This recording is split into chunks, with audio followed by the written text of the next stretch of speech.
We welcome you to the campus of Central Maine Community College for this Yankee Small College Conference softball doubleheader. I'm Patrick Dexler, joined alongside executive producer Mr. Rob Munzing.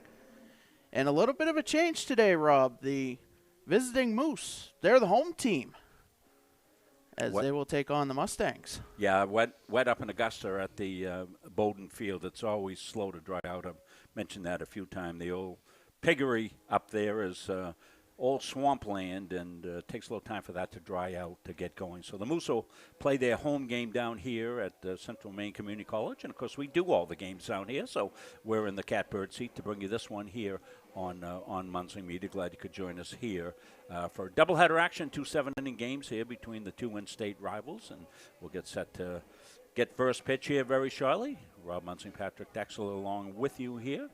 Glad we could join up for this one.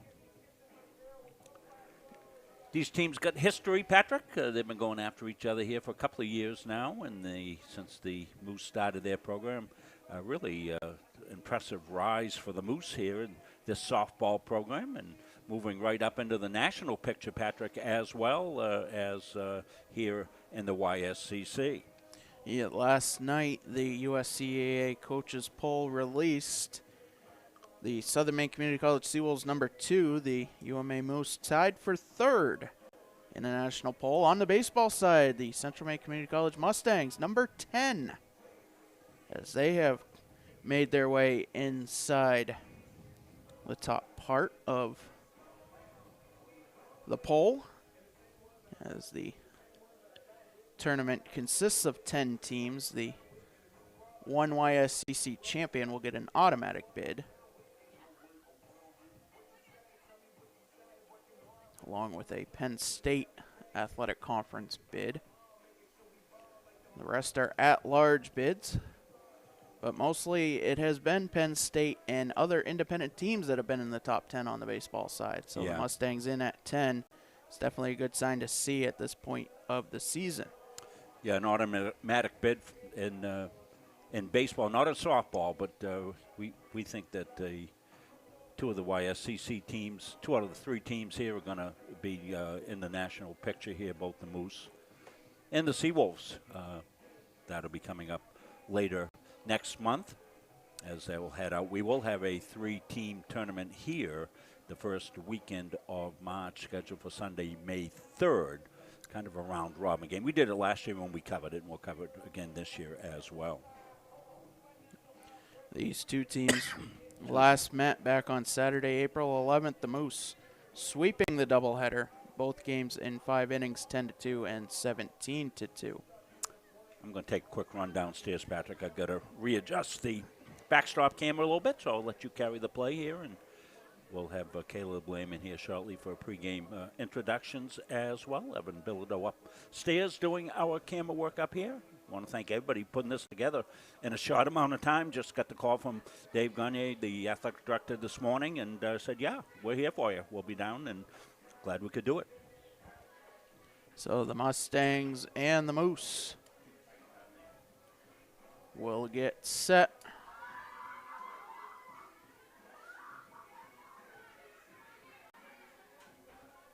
Both teams gathered up, getting ready to go.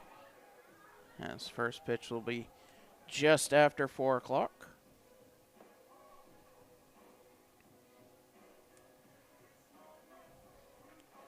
For those of you that are tuned in here for softball, we do have an update from Augusta as the Mustangs and Moose playing 9 on the baseball side of things.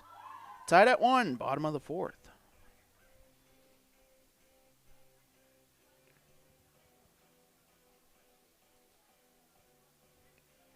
Mustangs on a 3-3. The Moose on a 4-4 on the baseball side of things.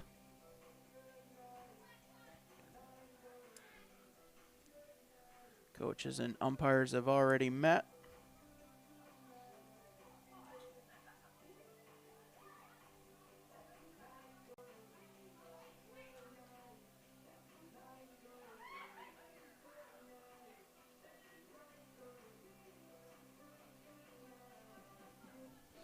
The Moose 22-6, 3-1 in the YSCC. Their last time out on a field, they split a doubleheader with the University of Maine Presque Isle back on Monday. First game 17-9 for the Moose. Second game was a 16-3 defeat.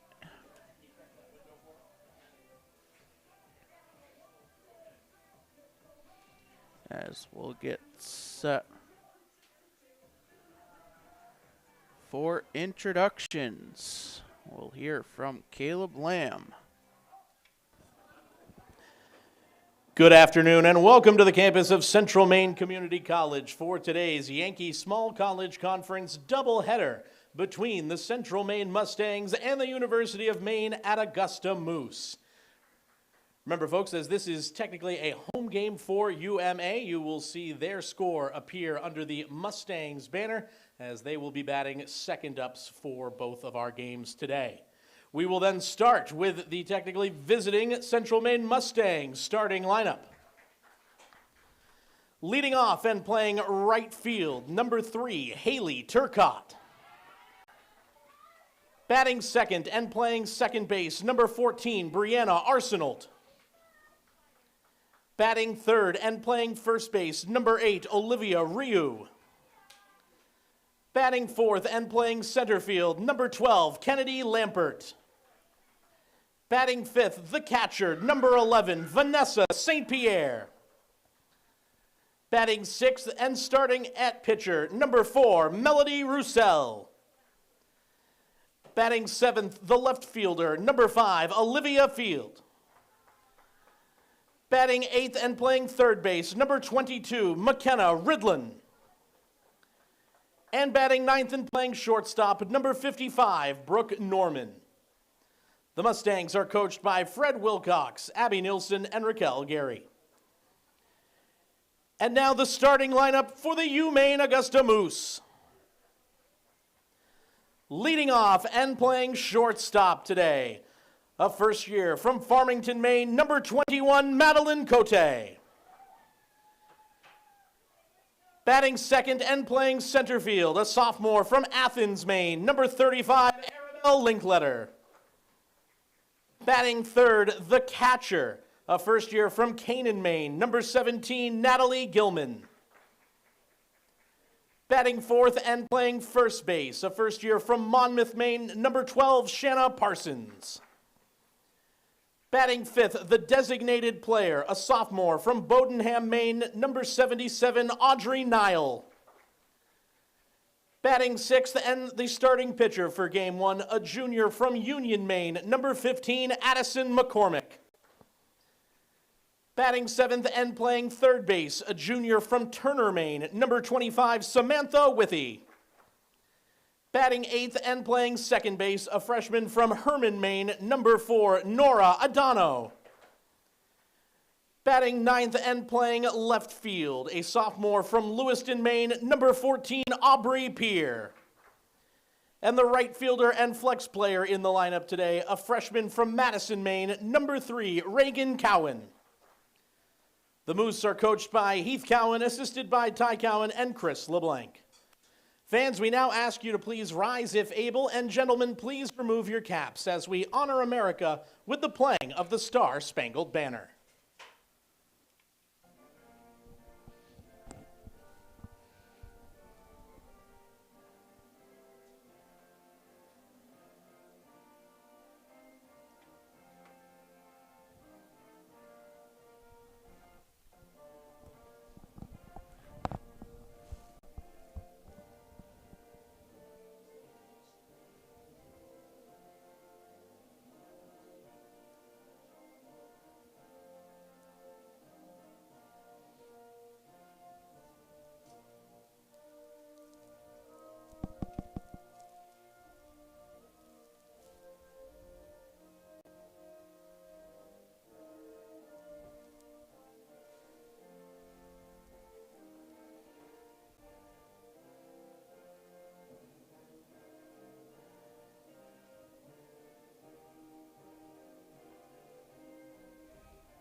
we'll get set here from Auburn.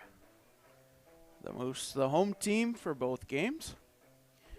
In the circle for game one, Addison McCormick making her 15th appearance, 15th start. 11-2 on the season, a 4.75 ERA.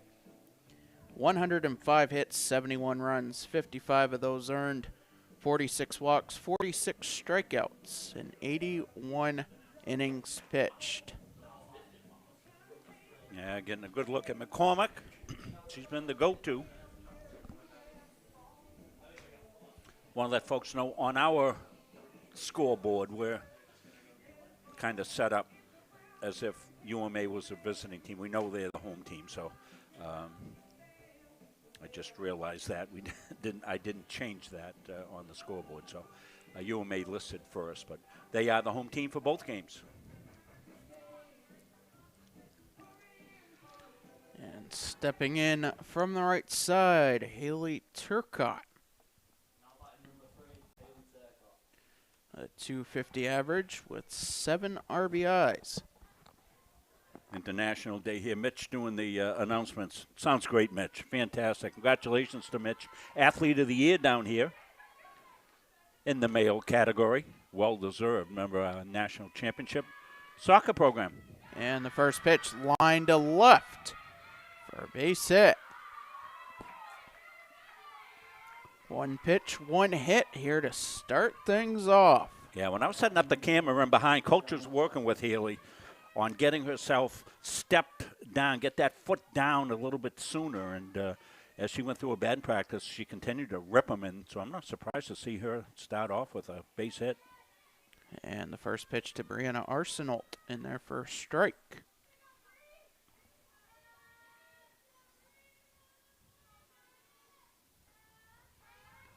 And the 0-1 skips in to even the count. The defense behind Addison McCormick in the outfield left to right, Aubrey Peer, Arabelle Linkletter, Reagan Cowan. Third to first in the infield, Samantha Withy, Madeline Cote, and Nora Adano. As that pitch grounded to short, Cote flips to second one. That's all they'll get. 6'4" fielder's choice. Shanna Parsons, the first baseman, and Natalie Gilman behind the plate doing the catching for McCormick. That will bring Olivia Ryu to the plate, .255 average on the season, 3 homers, 18 RBIs. As she lines that to short, Cote with the catch. 2 away. Well, good contact so far by the Mustangs. That'll bring Kennedy Lampert to the plate. Last game the Mustangs played was down in South Portland against the Southern Maine Community College Seawolves. As that pitch inside 1-0. Kennedy had 2 home runs. Yeah, I saw that. That's fantastic. A 3-run shot and a 2-run shot. 5 RBIs in the game. One of our great multi-sport athletes here. Pitch grounded, slow roller to short, and Lampert's going to beat that out for an infield single. Yeah, Kennedy just too fast. Not hit hard enough. So more contact. 2 on, 2 out, and seems like we're moving in a very rapid pace. Vanessa St. Pierre will step in. Yeah, McCormick throwing strikes, and Mustangs up there taking their cuts, putting the ball in play. St. Pierre .270 on the season with 6 RBIs. First pitch misses the zone 0-1. 1-0. And the offer. Grounded to short. Cote will take it herself to second to get the force. And that will do it. Mustangs get 2 hits, strand 2 runners. We head to the bottom of the first. Moose coming to bat. Well, I want to thank everybody that made this happen in a short amount of time. Chris Hart, the fine athletic director up at UMA, and Bobby out early this morning surveying the fields and going, uh-oh. Made the call down here, and they're able to switch the game and be able to get I'm assuming the umpires probably just came down here rather than there. One of the umpires down there fixing the backstop came all of a sudden. I hear, hey, coach. One of my former players, Phil Alley, on the bases today. Fine umpire here around the state of Maine. The umpire-in-chief, Tony Gowell, getting the email as we all did this morning. And all making the necessary adjustments. Yeah, Patrick was set to call this game up in Augusta, and he had all the prep work done, I know, because he told me last night after the game that we did here, he says, I got to get home, I got to get prepped up for tomorrow. So, like Patrick always is, always prepared. And so that was an easy swap. And when Dave got me the word, I said, yeah. He said, you thought you were having a day off today? I said, well, guess not. But, when you take when you do this type of work, Patrick, you've got to be flexible. And the other good thing is I basically have no life, anyway. So I'm just available. I'd have been drinking coffee and watching Leave It to Beaver reruns, In the circle for the Mustangs. I don't even know what to do with that, Rob. No, well, sometimes there's nothing to do. Melody Roussel making her 16th appearance, 12th start for the Mustangs. 67 innings pitched on the season. Madeline Cote will lead things off. Cote on the season, a even 500 average with 15 RBIs. Don't forget what Coach Gagne always tells us. We're in the entertainment business. We'll put on a show. So. And that pitch in there for a strike, as you see it right in your living room or wherever you may be watching. One of the best views you can get right behind the plate. The 0-1 skips in to even the count.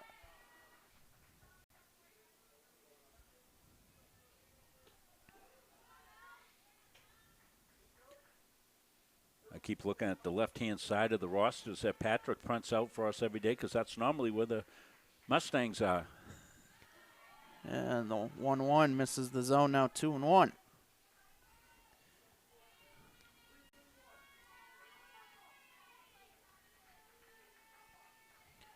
And the offer. Driven to left center. Lampert has that go over her head. And roll to the fence. Cote into third standing with a leadoff triple.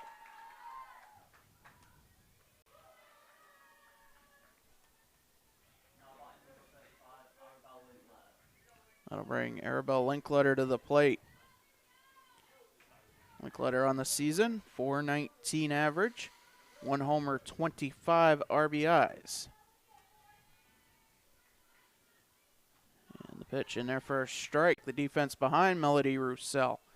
In the outfield, left to right, Olivia Field, Kennedy Lampert, Haley Turcott, third to first in the infield, McKenna Ridlin, Brooke Norman, Brianna Arsenault, and Olivia Ryu. That pitch lined up the middle. I should say grounded. Cote will score. It's a base hit and an RBI for Arabelle Linkletter, and it's 1-0.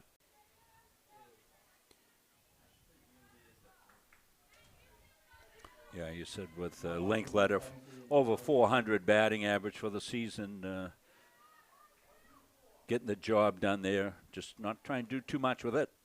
Contact through. Gets the RBI. The first pitch to Natalie Gilman in there for a strike.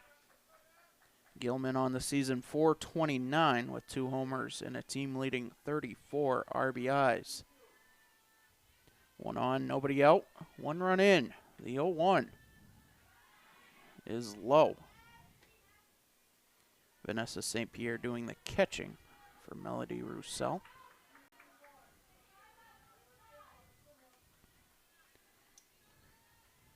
Now the 1-1 in there for a strike.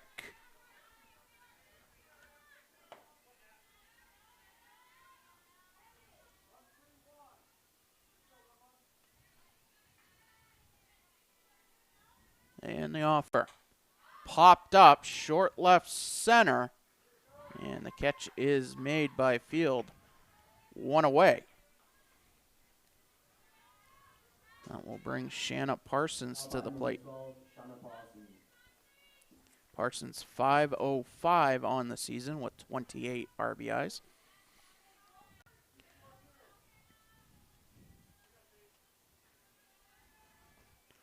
And the pitch. Misses 1-0.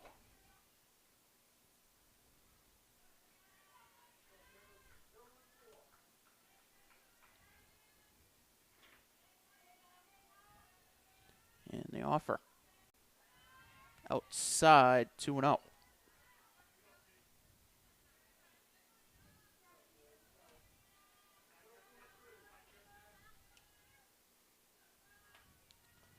Roussel will fire. That off speed hits the zone 2-1.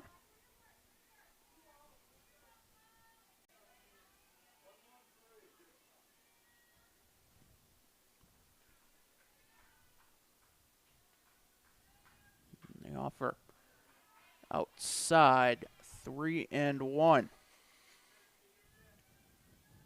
Parsons with a good eye there. She's really fine-tuned. She's into it. Taking pitches just off the strike zone. The 3-1. The off speed outside corner. 3-2 as Linkletter will steal second. Now a full count with the runner in scoring position.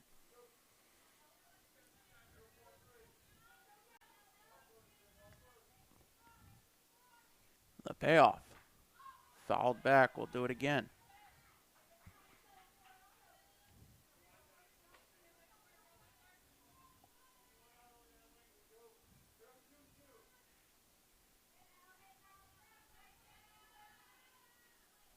And the 3-2 popped up. Left side, that will drop in fair. Linkletter will round third. She will score. It is a double and an RBI for Shanna Parsons. And it's 2-0.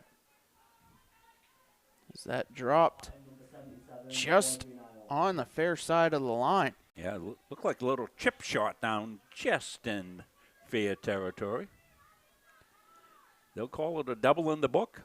Parsons will be glad to take it. I'll bring Audrey Nile to the plate. She'll look at a pitch up 1-0. Nile, the designated player.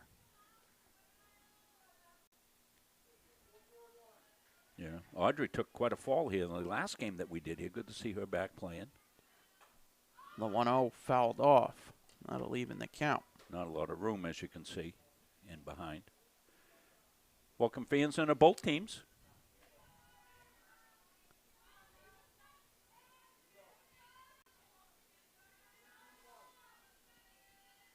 And a good look at Roussel.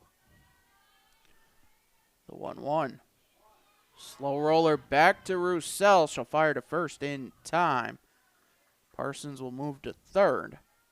On the ground out, 2 away. That'll bring the pitcher Addison McCormick to the plate with another run 60 feet away. 1 on, 2 out, 2 in. McCormick on the season, 322, a team leading 3 home runs, 31 RBIs.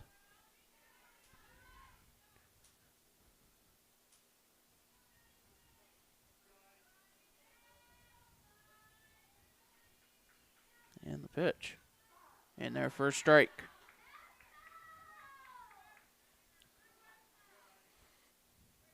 Yeah, Melody looking to get out of this without further damage here in the first. Not a lot of hard contact, Patrick, but Moose put it in play. You know, speed driven to left. And Field makes the catch. That will do it. Moose get 2. They'll take a 2-0 lead to the second inning. As we will step aside. When we come back, more action here from Auburn. At Central Maine Community College, we are building things that last.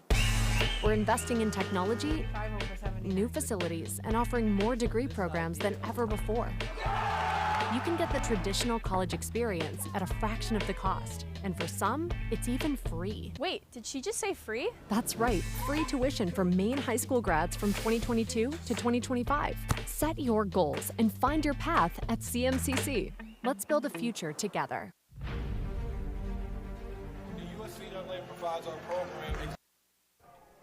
Back here for the top of the second inning. Addison McCormick, a 9-pitch first inning. Due up Melody Roussel, Olivia Field, and McKenna Ridland, 6, 7, 8 in the Mustang order. Want to update that ad, as you saw, free tuition through 2025. Well, let's add 2026 and beyond to the free tuition. So that was just passed, and the latest legislature passing that to be permanent. That's fantastic news for everybody, and certainly it's been a proven program with success, and it's good to see that it was rewarded with permanency. I'm not even sure if that's a word, permanency, but I like it. We'll give it to you. I think you like it. Roussel will step in, 349 on the season with 3 RBIs.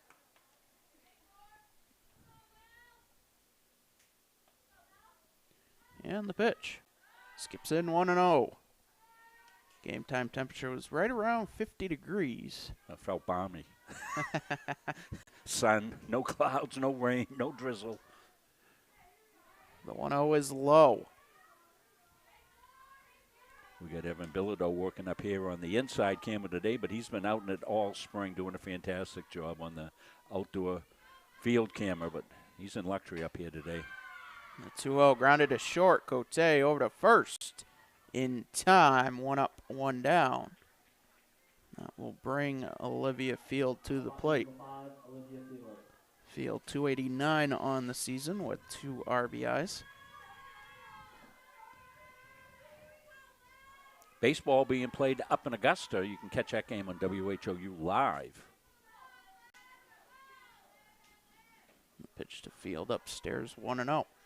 Tied at 2 in the top of the 6th. Yeah, they started that one a little bit earlier. No lights up there in baseball. 1-0 popped up right side, short right field. Adano makes the catch. 2 away.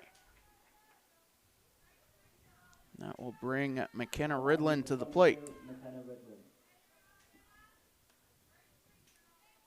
Mustangs with 2 hits back in the first. Looking to get a runner on here with 2 outs in the top of the 2nd. As that is grounded to short. Cote with it over to first, and it's a 1-2-3 inning. We head to the bottom of the 2nd. Moose leading 2-0. Well, that's 2 quick innings. McCormick's all around the plate, throwing strikes. Mustangs up there taking their cuts, making good contact. Moose are making all the typical plays, and that's what you want when you're a coach. I'm sure Coach Cowan preaches that. Let's make every single typical play. You do that, you'll make a few extraordinary plays at times. Due up for the Moose here in the bottom of the 2nd. Samantha Withy, Nora Adano, Aubrey Pierce, 7-8-9. And the Moose line up as they'll look to build on their 2-0 lead. But 20 minutes elapsed time from 4 o'clock. And we are moving at a good pace. We are hum-chucking, hum-firing. And I'm going to knock on wood as I say that. Melody Roussel, 22 pitches back in the first.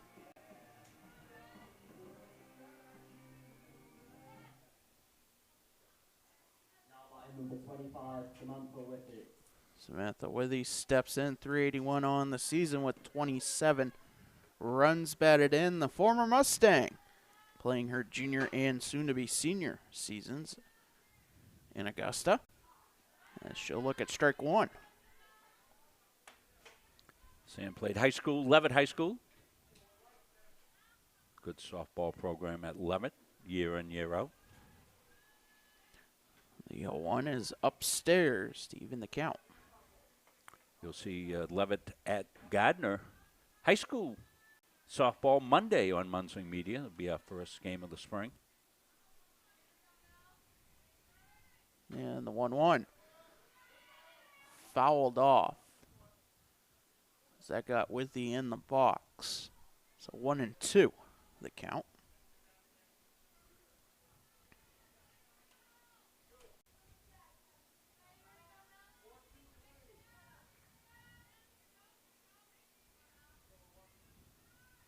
And the offer.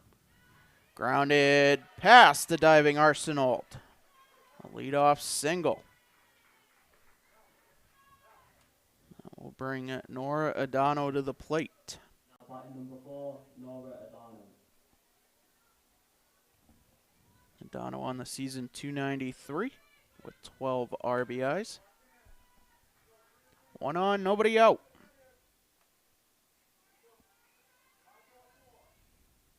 Roussel getting the sign. And she'll fire.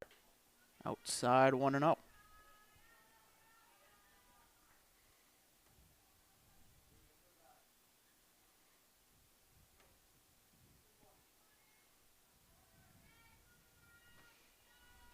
And the offer swung on and missed. Took a little off that one.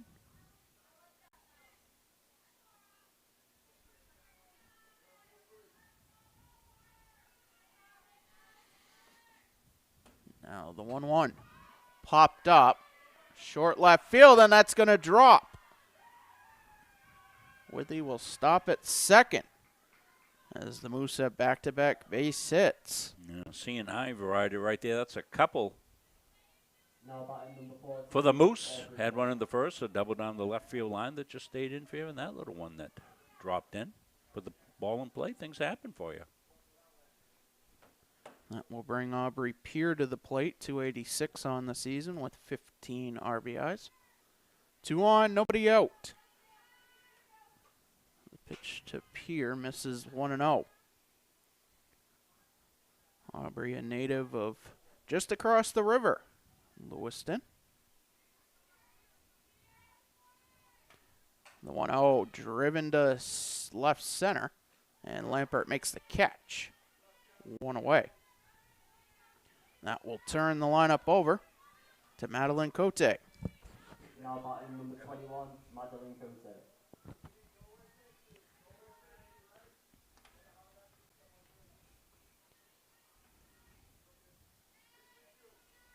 Cote tripled to center, back in the bottom of the first, and came in to score as she'll look at ball 1.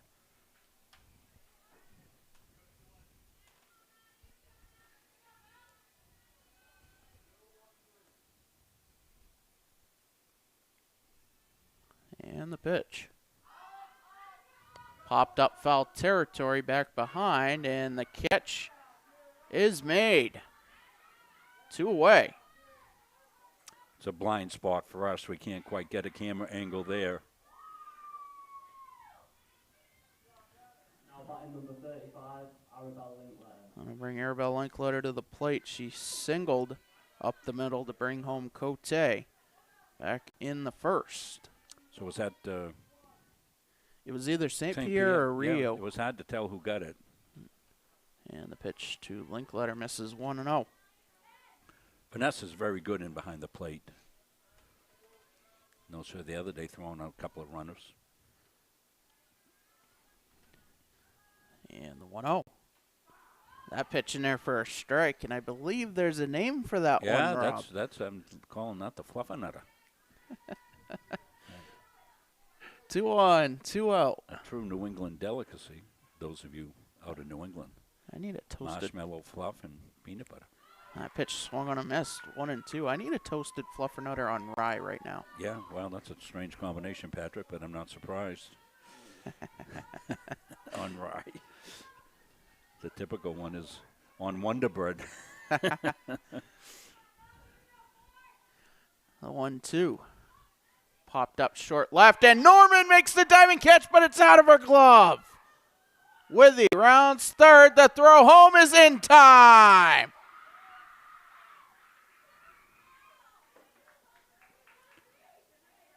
So almost a diving catch that results in a single. Then the play, if I'm not mistaken, 7-2. Well, we're going to see the whole sequence here. We'll stay right with it between. I've got a long replay coming up, so this should be everything that happened. There it is off the bat.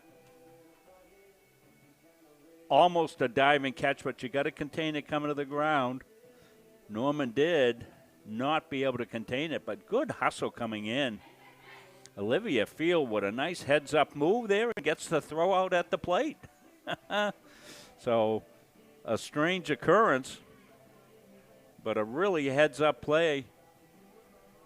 And Olivia's very happy. She made a heck of a play. First, Norman almost made the great dive and catch. Brooke has been really solid at shortstop. And that's why the coach says there's always something for you to do on every single play if you're an outfielder. Be ready to come in and back up. Maybe you're not needed. That time she was needed. Ended up making the play. Due up for the Mustangs in the top of the third. Brooke Norman, Haley Turcott, Brianna Arsenault. 9-1-2. Addison McCormick. 6 pitches. Back in the top of the second. 15 total for the game through 2 innings. Moose gather in the circle to get ready for the top half of the third inning in the game. It's on zippity-doo-dah time. As is the game up in Augusta. They're in the 7th. Tied at 2. Fantastic. First pitch of the third is popped up. Short right center. Cowan will make the catch. 1 pitch, 1 out. Not quite so high up on those fly balls, Evan. Stay down, show the fielder. Gets a little harder for people to follow the ball when they're up in the sky there. Evan doing his first press box cam. And the first pitch to Turcott. Misses 1-0. Haley had a base hit back in the bottom of the first. Excuse me, top of the first.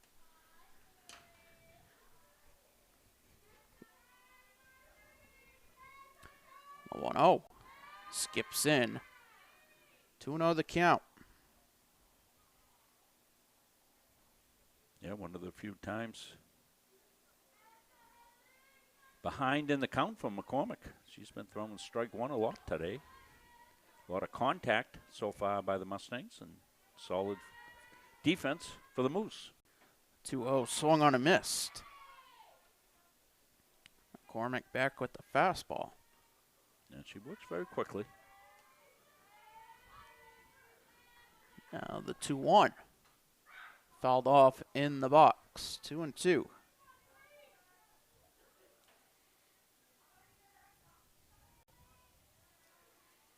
One of the nicest days we've had to play all spring. We did have one warm baseball game, I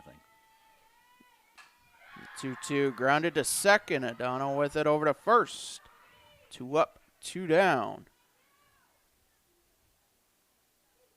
I believe that was when the Moose were up here back on the 10th. I think so, yeah. Must be a thing. Yeah, Moose bring the heat. Brianna Arsenault steps in 0 for 1. Moose with a couple of walk-off wins in their last baseball games. Pitch grounded through the middle. A 2-out single. And 2 walk-offs. 2 walk-off hits by Jacob Plamondon to sweep the Presque Isle Owls in a doubleheader. I should say the second set of doubleheaders for a 4-game set. That was a cold, windy day up there. I watched a little bit of that with you guys doing the game. Pitch in there for a strike to Olivia Ryu, who was 0 for 1.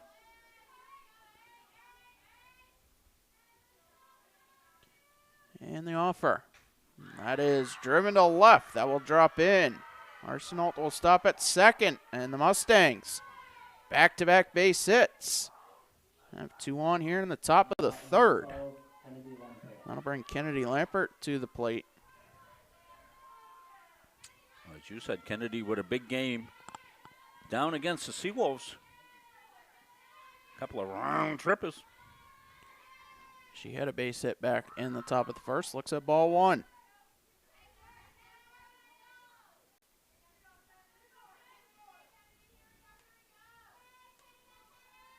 And the 1-0. Misses. 2-0. Well, looked like an easy inning shaping up for McCormick. Got the first 2 quickly. Couple of base runners now.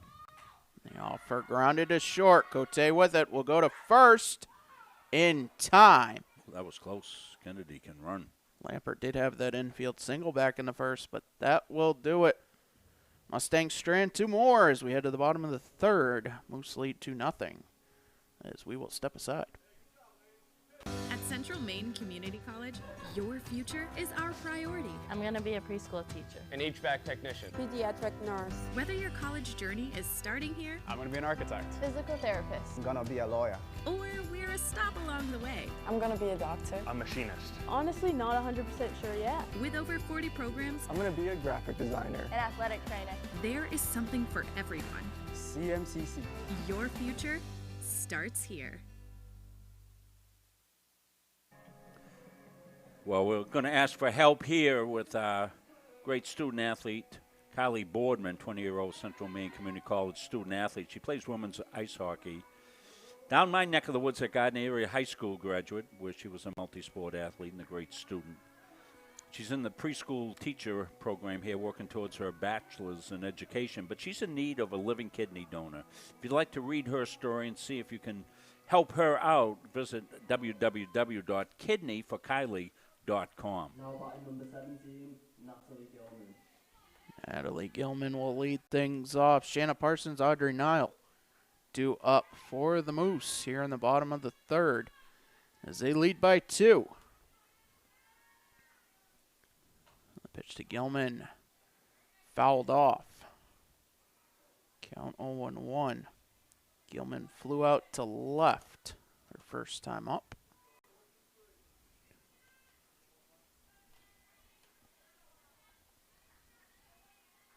The 0-1. That's driven down the left field line. That's going to drop in and roll back to the fence here at the complex.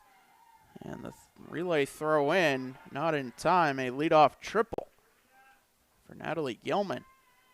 And I almost thought the ball was going to go out of play.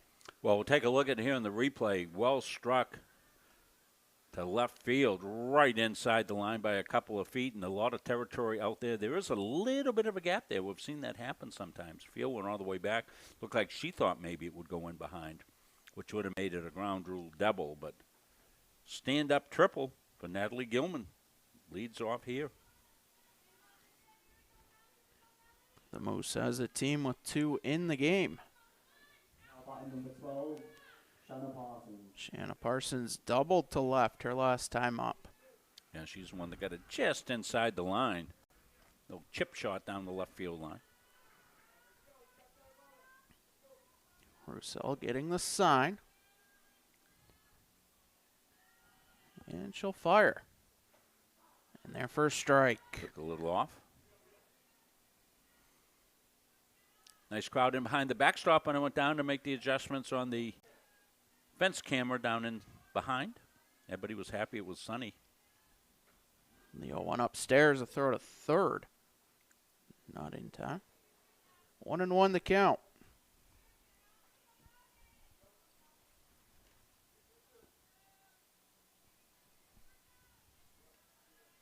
And the offer is low, 2-1. Vanessa St. Pierre, good job behind the dish on the low ball.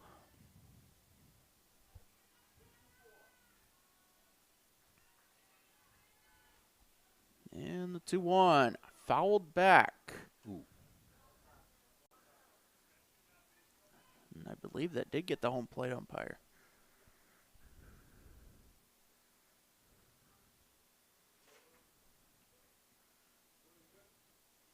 Good job. Phil Alley, the base umpire, just coming in. Walked out and into the mound to cause a delay there, give his partner a little bit of time to recoup. Good job by Phil. So it'll be a 2-2 to Parsons. Gilman, the runner at third. Nobody out. Bottom of the third. Moose leading by 2. The pitch. Slow roller back to Roussel. She'll fire to first in time. The run does score on the ground out. So it's an RBI ground out. It's 3-0. Yeah. Not hit hard enough really to make a play at the plate. Had to Now batting number 77, make the play at first, get the out. Good read at third base. They were on the contact play. Audrey Nile grounded out back to Roussel in the bottom of the first. Base is empty. 1 out, 1 run in. Pitch misses 1-0.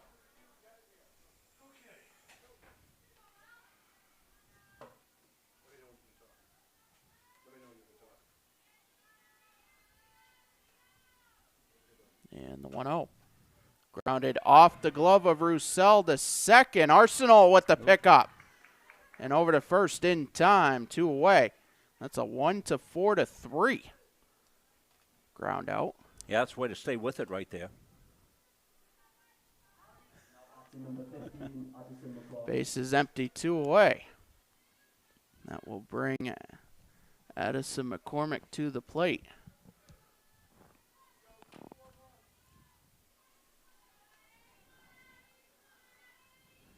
And the offer. The off speed in the zone, 0-1. Nice little change right there for strike 1. And the offer. Outside to even the count.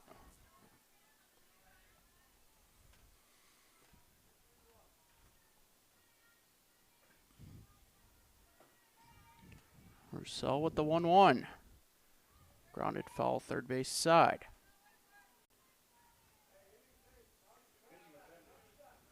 Good look at Melody there. She's been throwing strikes today. Her next pitch will be number 50 of the game, the 1-2 outside. Now 2-2. Yeah, just never as much a concern for a softball pitcher on pitch count, Patrick, as we've seen over the years. That underhand motion a lot less stressful than up over the top in baseball. Oop, 2-2 offer fouled back. Coming right back in the living room, wasn't it, folks, right there? Right at the camera. That camera's protected. It's the lens is in behind the fence.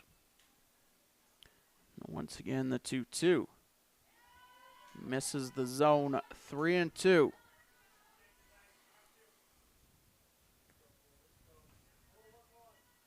Samantha Withy waiting on deck.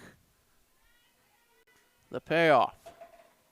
Misses for ball 4 as McCormick extends the inning.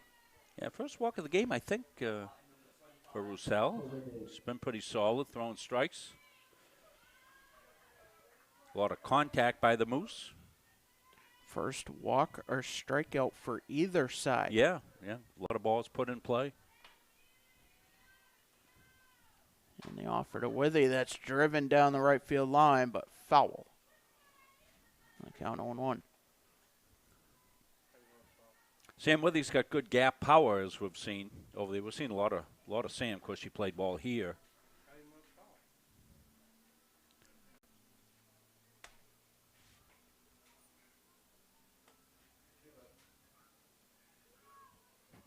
So a 2-out runner.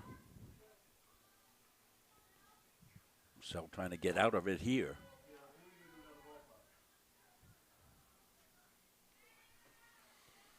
And the 0-1. Misses low to even the count.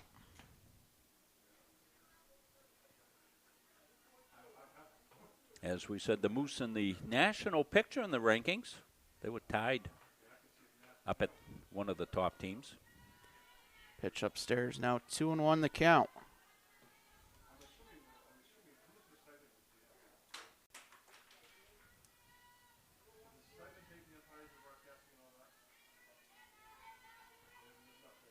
And the offer. That is fouled off. 2-2 the count. That was on the right field line. We got a little blind spot here to pick up the right field line as it goes out in the outfield. 2-2 count. 1 on, 2 out, 1 run in. Here in the bottom of the third. Melody Roussel getting the sign. And she'll fire. That is grounded past the diving Arsenal. McCormick will stop at second. That'll put 2 on.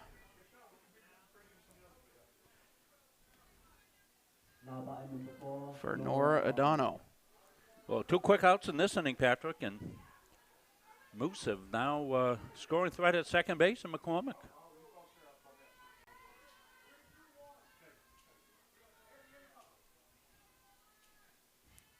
And the pitch. In there for a strike.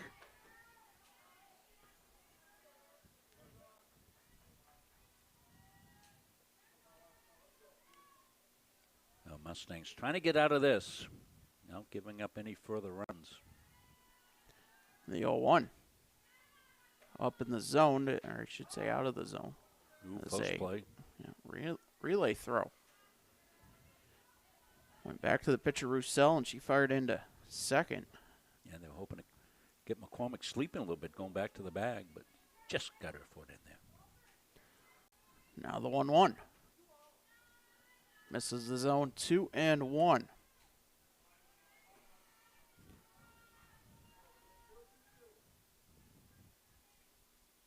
See the breeze blowing Melody's shirt a little bit, a little breezy. The pitch driven to right and over. The reaching grab of Turcotte. McCormick in to score, rounding third. And scoring is Withy, and right behind is Adano. It's an inside the park 3-run home run. And it's 6-0. Well, this happened all with 2 outs, Patrick. Mustangs had the first 2 outs quickly, a couple of base runners, and then the fly ball to right field that carried a little bit. There's a little bit of a breeze. I think it got up in the breeze a little bit. That'll bring Aubrey Pierre to the plate. That is Adano's first home run of the season.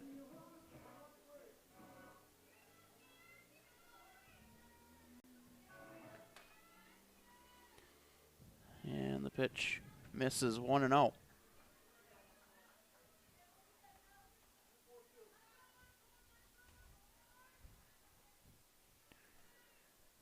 And the offer. And their first strike. Top of the 8th, Mustangs taking a 3-2 lead over the Moose. And the off speed outside, 2-1.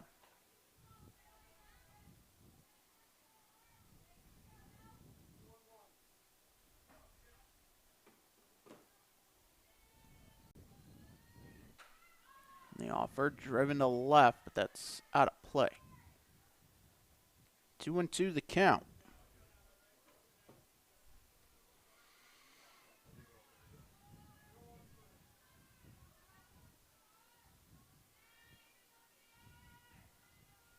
And the offer. Pop to short past the diving Norman. That will be an infield single. That will also turn the lineup over to Madeline Cote. Now batting number 21, Madeline Cote.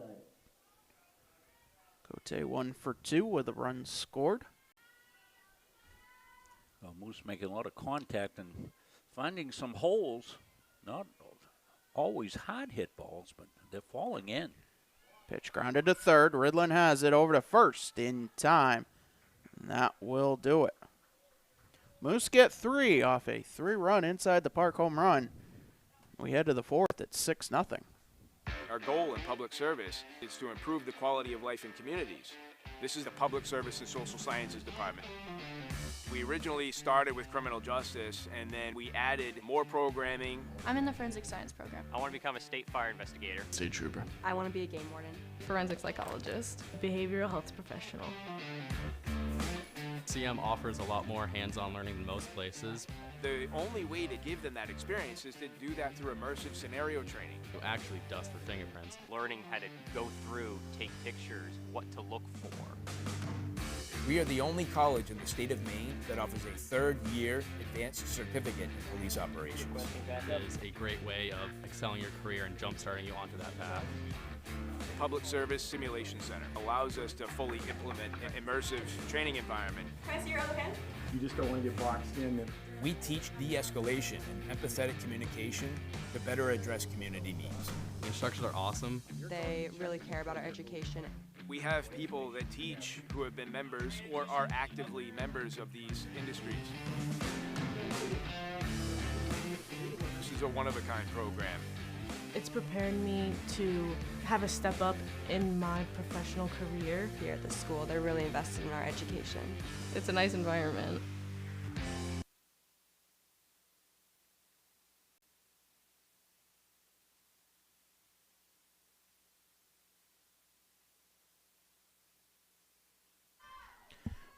Back here for the top of the 4th inning.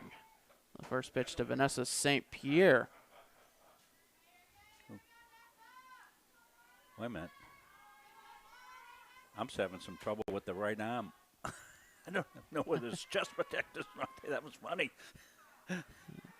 That's in there for a strike. I'm not sure the first pitch was a strike, but we're going to go with it. The count 0-2. But now the base umpire, okay. Yeah, 1-1 the count. 1-1, okay. I think the first one was just an arm adjustment. It went up to adjust, trying to get his chest protector set, I think. You got to make sure that's up covering your clavicle, because you get in the clavicle, it's not pretty. The pitch fouled back. Now the count 1-2. And in between innings, we were given some news. I'm not sure if we want to share it, Rob. Well, much well, it's in the works. So as we speak, the Yankee Small College Conference Baseball Tournament moves from Old Orchard Beach. The pitch 1-2, grounded down the first base line. St. Pierre heading for second. She's going to take a turn and then stop at second with a leadoff stand-up double. But to finish that thought, it moves from the ballpark in Old Orchard Beach to right here. Central Maine Community College here in Auburn.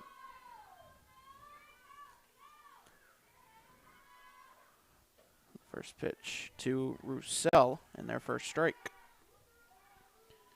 So we will bring you 3 games next Thursday. The 0-1. Misses to even the count. And then 1, possibly 2 games next Saturday. Yeah, so that schedule will all be coming out, and we're committed to doing whatever happens down here, we do. So we'll probably make adjustments to our high school coverage, because I'm sure I had some games I was thinking of doing next week, as we were supposed to be done down here after next Wednesday. A 2-1 bunt attempt from Roussel. Misses 2-2 the count. So we'll have the quarterfinal, which is now moved to next Tuesday. And then we'll have 4, possibly 5 more games here. Yeah, and no matter who's playing, it won't be dependent on Mustangs playing. I mean, they could get knocked out in the quarterfinal, and we would still be here to bring you whatever games are in the tournament. Now the 3-2 driven to center. That will drop in. St. Pierre will stop at third. A base hit for Melody Roussel. And the Mustangs have runners on the corners here in the top of the 4th with nobody out. Well, a little rally time here for the Mustangs. Trailing 6-0. Fast-paced game.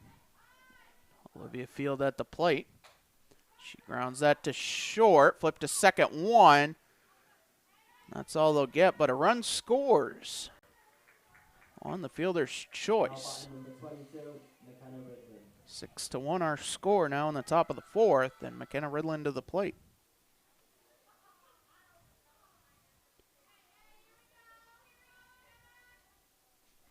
And the pitch. Misses 1-0. Wow. Okay. I'd already hit the strike. And the offer misses 2-0. Another update from Augusta. Mustangs leading 4-2 in the top of the 8th. And the 2-0. Upstairs throw to first. Not in time. 3-0 the count.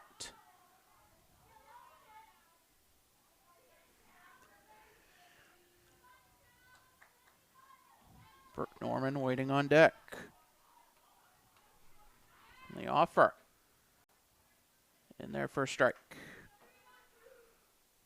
3-1 the count.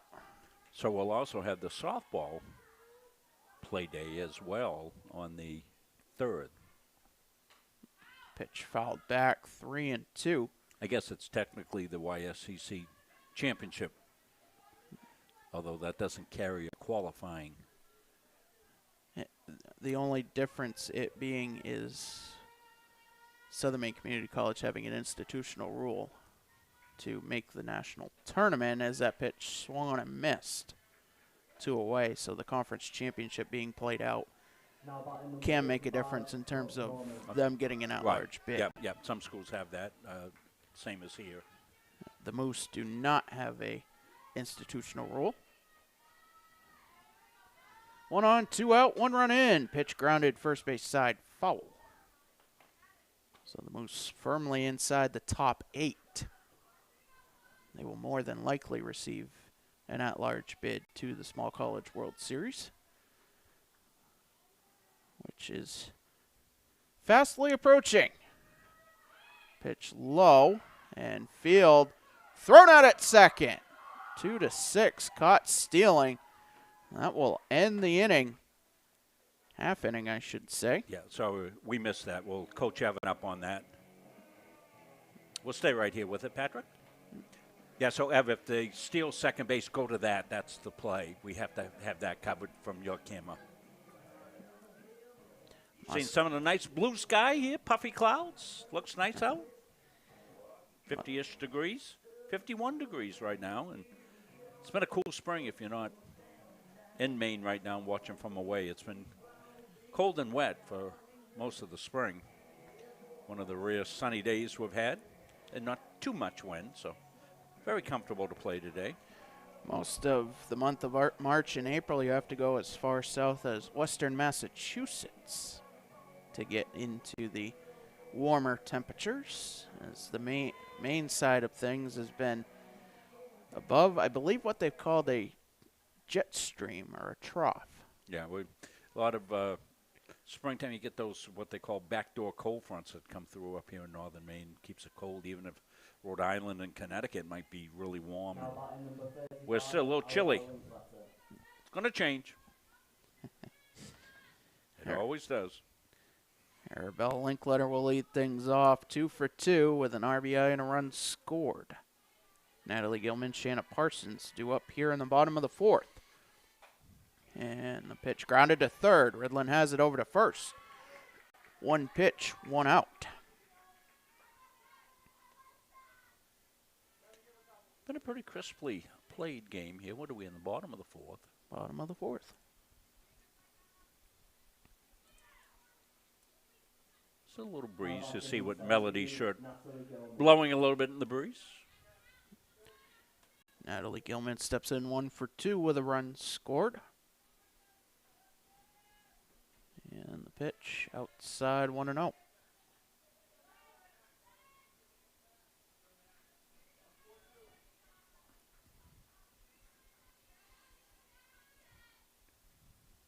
The offer inside, now 2-0.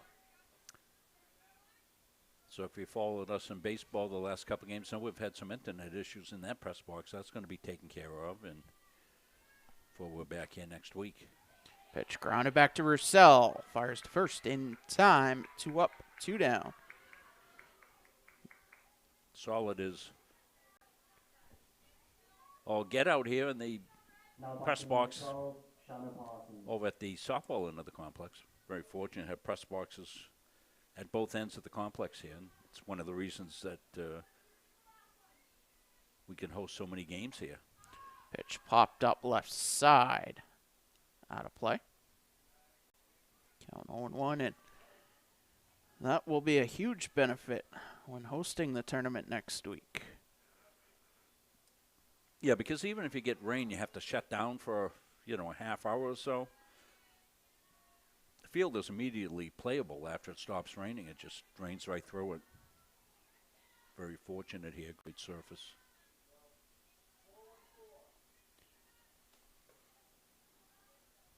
And, of course, the lights make a huge difference. 1-1, grounded to short. Norman has it over to first, and the stretch just past Ryu. Off of her glove, but that'll be an E6. Yeah, Norman with a good play.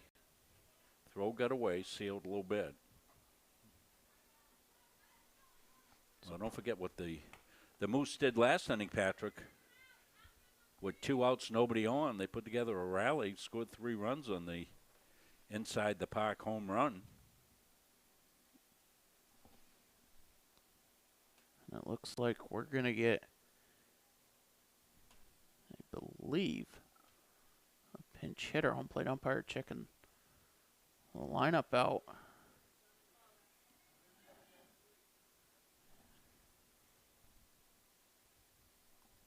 And we are going to get not necessarily a pinch hitter, it's going to be Reagan Cowan is going to bat in the spot of Audrey Nile. And Audrey Nile is the designated player batting for Number 3, Reagan Cowan, as Cowan was the flex player, the right fielder. Yeah, she was being hit for before this, and she'll just now hit.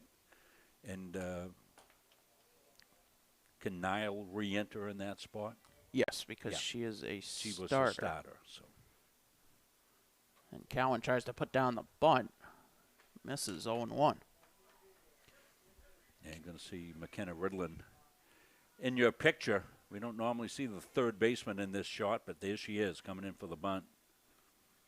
Cowan's very fast and a good bunter. Pitch upstairs, 1-1. Cowan on the season, 333, 4 for 12. 2 RBIs, 3 runs scored. She'd be bunting here for a base hit with 2 outs. No sacrifice situation here. And that pitch in there for a strike, now 1-2, so the bunt situation now out of the equation.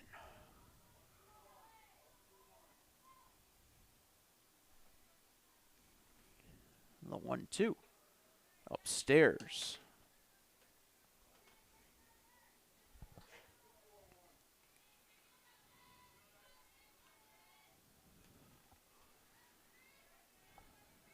And the offer. Swung on a missed. That will do it. 4 innings in the books. Moose leads 6-1 as we will step aside. For years, you've worked hard, saved wisely, and dreamed of this moment. Retirement is one of life's biggest decisions. You don't have to navigate it alone.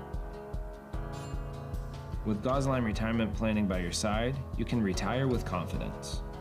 We're a team of fiduciaries who specialize in the transition from work life to retirement life, and we're here to help. We at GRP are committed to building a plan that lets you live and give better than you thought possible. The Hutchinson Family Sports Foundation is proud to support Munson Media's production of live streaming high school sports. We recognize the hard work and dedication of Maine's high school student athletes, and we applaud Munson Media's pioneering live streaming efforts. The Hutchinson Family Sports Foundation. Since 1892. And it changes the game, 35-26. This has been a wacko affair.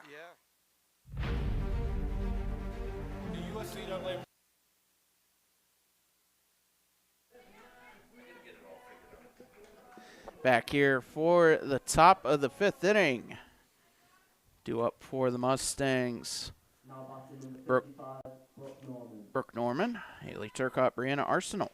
So the Moose herding up in the circle there. Getting ready. See that Moose reference, Patrick? And the first pitch of the 5th inning, swung on a missed. Addison McCormick, 46 pitches through 4. Yeah, Addison's really working the contact today. It'll be tonight later. The 0-1. Misses to even the count. You know, and to hop on that, having the tournaments here and such, if you get extra inning games or whatever, you get the lights here, no problem at all. And that pitch misses, now 2-1 the count. They got lights down at the... Yes, they do have them at the ballpark. But are they able to use them? Sometimes that's another sometimes question. there's an extra charge and such. And that pitch misses, now 3-1 the count. Well, Mustangs looking for some base runners, see if they can rally up. Game moving along quickly, top half of the 5th. 3-1. It's the top of the zone, 3-2. To the leadoff hitter. Brooke Norman, she was up at the plate back in the top of the 4th when Olivia Field was caught stealing. That pitch fouled off into the dugout. Yeah, we Do had it again. We had to let Evan know, watch those right-handed batters. We've had balls come up in the press box before, if you've watched us in past seasons. Broke a pane of glass one time, came shooting in right past our cameraman's head there one time. And once again, the 3-2 called, strike 3. 1 away. So it will be a busy week next week here on the campus Now batting number 3, Haley Turkle. with baseball and then softball.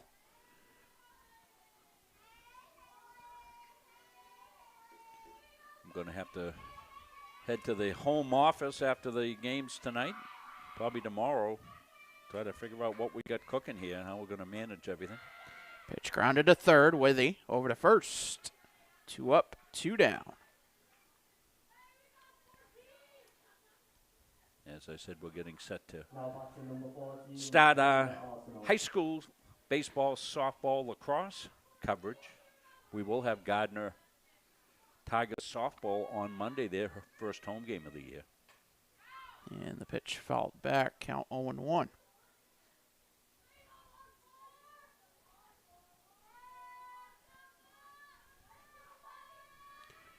Arsenal 1 for 2.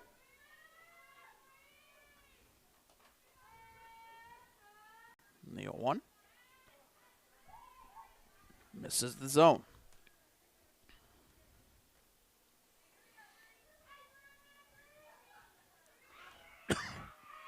Any of our tournament games will go to the YSCC Sports Network.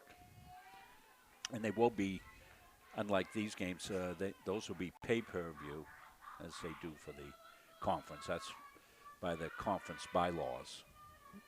Nothing to do with us. 1-2, grounded to short. Cote with a tough play. That's going to be an infield single. That will keep the inning alive for Olivia Ryu. Now batting number 8, Olivia Ryu. Ryu steps in 1 for 2 as well.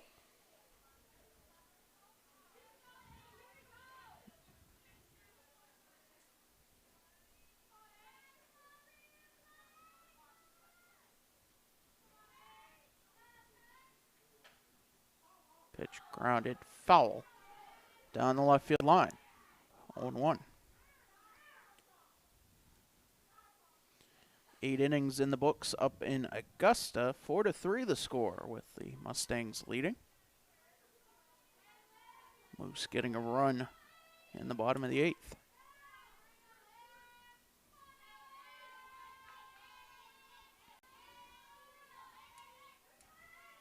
The 0-1. Misses to even the count.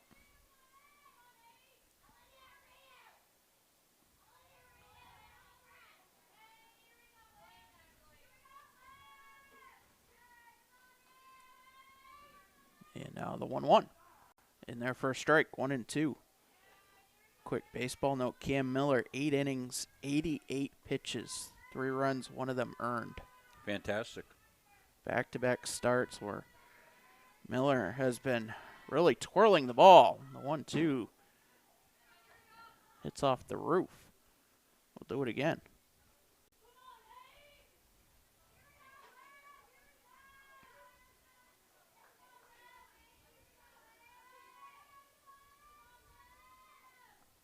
Getting a good look at Addison McCormick. 1-2, grounded to third. Withy has it over to first in time. That will do it. Mustangs strand a runner as we head to the bottom of the 5th at 6-1. As we will step aside, we'll stay with it here. We'll stay with it here. Yeah, I just forgot to get the scoreboard back up for the last half inning, and now that's all up to date. We're coming to the bottom of the 5th inning. Fast-moving game. We're glad you could tune in.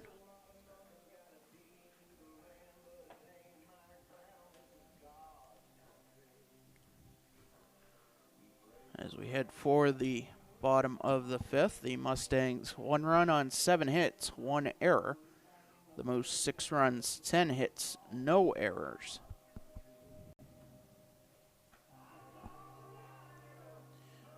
Due up for the most, Addison McCormick, Samantha Withy, and Nora Adano.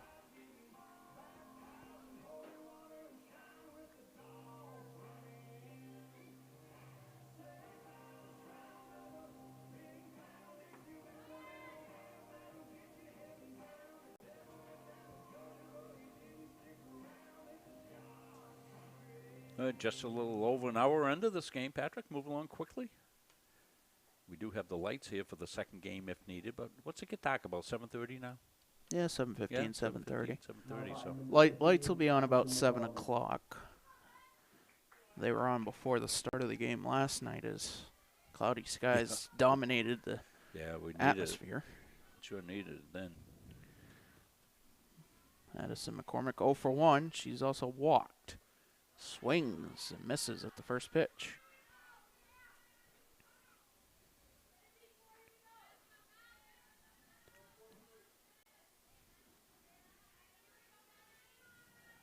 And the 0-1. In their first strike, 0-2. McCormick out of Union, Maine. What's that, Madomic Valley, probably, high school? I want to say yes. Yeah, Madomic Valley, wonderful softball program down there. 0-2 misses.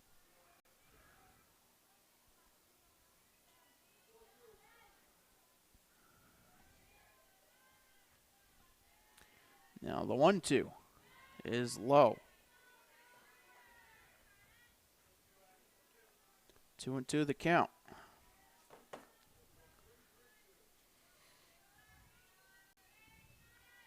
And Roussel deals. Just misses. 3-2.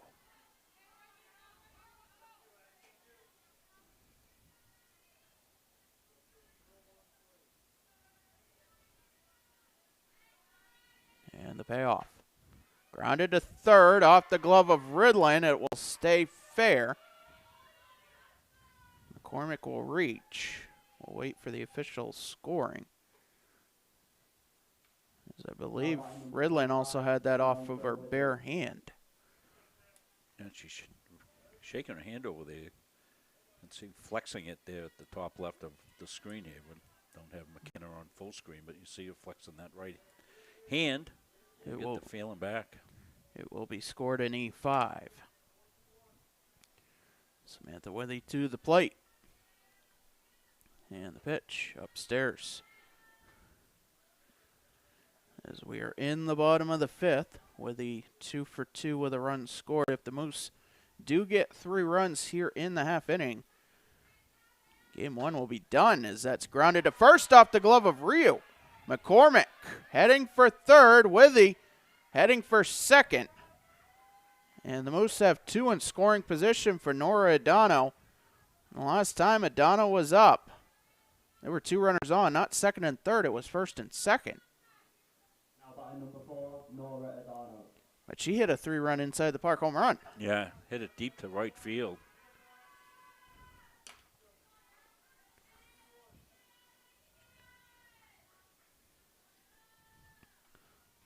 And that pitch upstairs. 1-0, that was scored in, the last play was scored in E3.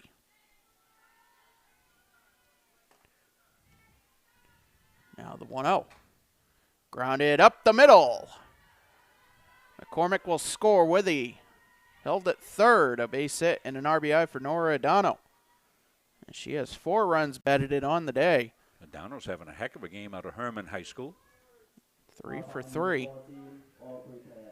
And Aubrey Peer steps in, 2 on, still nobody out. Adano may take off here in the next couple pitches, but that's grounded to short. Norman flips to second, 1 on to first. Gets past the glove of Ryu. Goes out of play. So Peer will go to second. A run scores. Mustangs get an out. That will turn the lineup over to Madeline Cote with the winning run at second.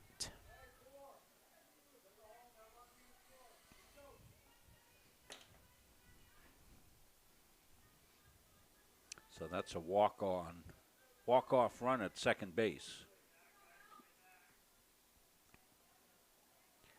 Pitch from Roussel. Misses 1-0.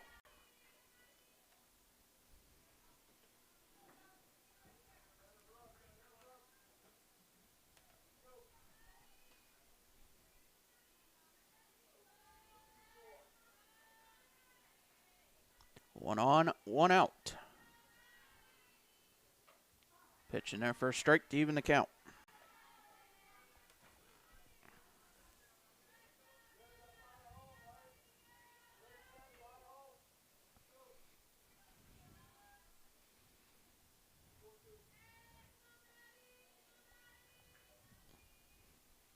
Now the 1-1. Outside. 2-1 the count. Relay throw to second. Not in time.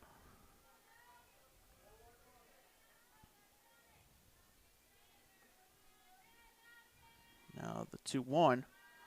Low and in. Hitters count. 3-1. And you got first base open. Set up a double play if you put the runner on. Now the 3-1 skips in. Now we'll put 2 on with 1 out for Arabelle Linkletter. Yeah, dealing with fire here with Linkletter. She's a terrific player.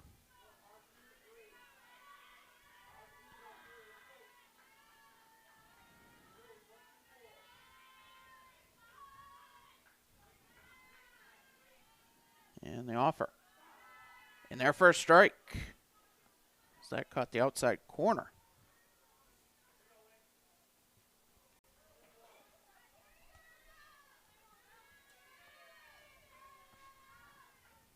And the 0-1 is low to even the count.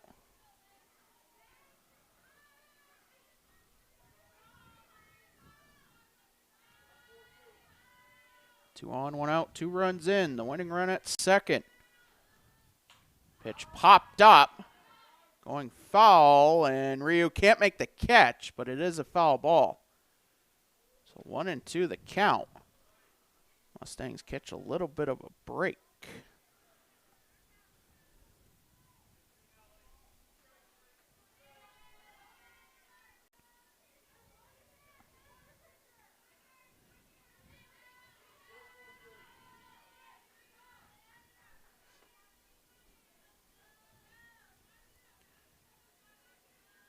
And the 1-2.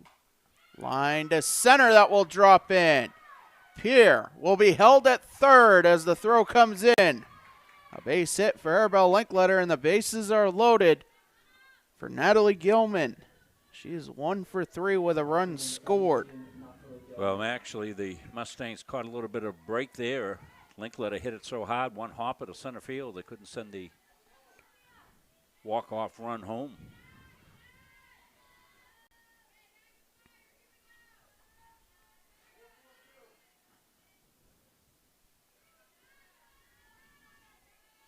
And the pitch.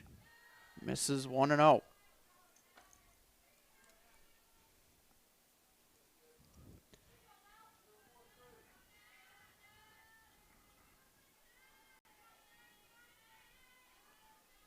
And the offer. Skips in now 2-0.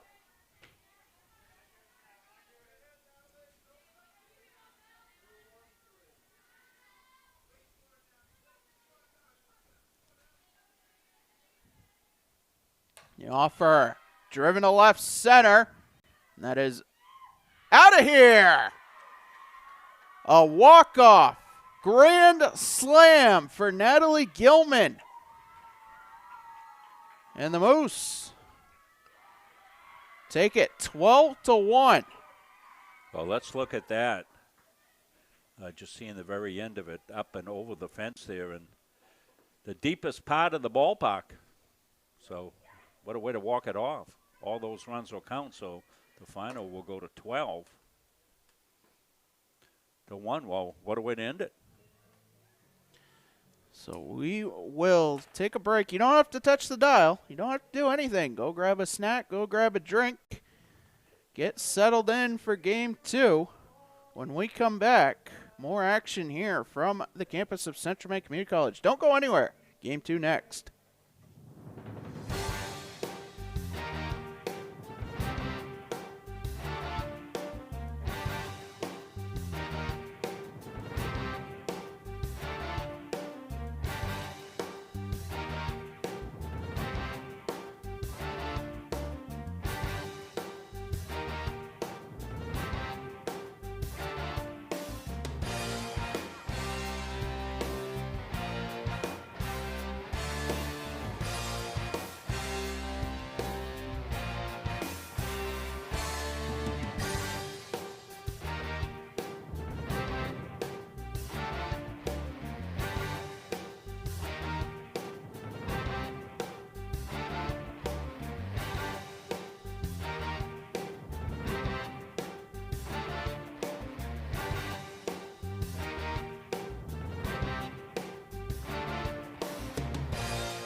We welcome you back into the campus of Central Maine Community College. Game 1 in the books. Moose win it in 5 innings, 12-1. We'll get started with Game 2. Again, the Moose, the home team, as these are their home games. In the circle here for Game 2, Shanna Parsons, the Monmouth, Maine native, will make her 18th appearance, 14th start, 10-4 on the season with a 4.13 ERA and 81 1/3 innings pitched, 104 hits, 56 runs, 48 of those earned, 32 walks, 40 strikeouts. Fast turnaround, Patrick. Umpires hustle up. Everybody's ready to go. They had the feed wagon out there, so Evan was happy.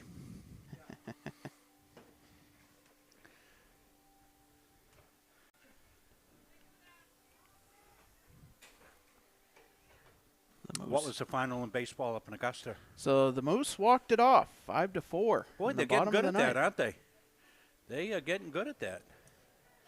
So the Mustangs now winners of 8 of their past 10, but definitely a game that, if you talk to head coach Ryan Palmer, a game they should have won today. But 5 errors in the field, 3 from TJ Kramar's, definitely isn't helping the case. Yeah, not usually what he does, so they'll put that behind him. But you got to think that UMA is coming on, Patrick. And the first pitch of Game 2 in their first strike to Haley Turcott. We are underway at 5:38. And the 0-1. Driven to center. And making the catch is Arabelle Linkletter. 1 up, 1 down. The Moose defense, other than the pitcher and the first baseman swapping spots, the defense remains the same for the Moose here in Game 2. As the first pitch to Brianna Arsenault misses 1-0. Yeah, so if you're just joining us and wondering why the Mustangs are hitting first, this was the UMA home doubleheader that was moved down here because of wet conditions. And the 1-0 line to short, and Cote makes the catch. 2 up, 2 down. And that will bring Olivia Ryu to the plate. Now batting number 8, Olivia Ryu.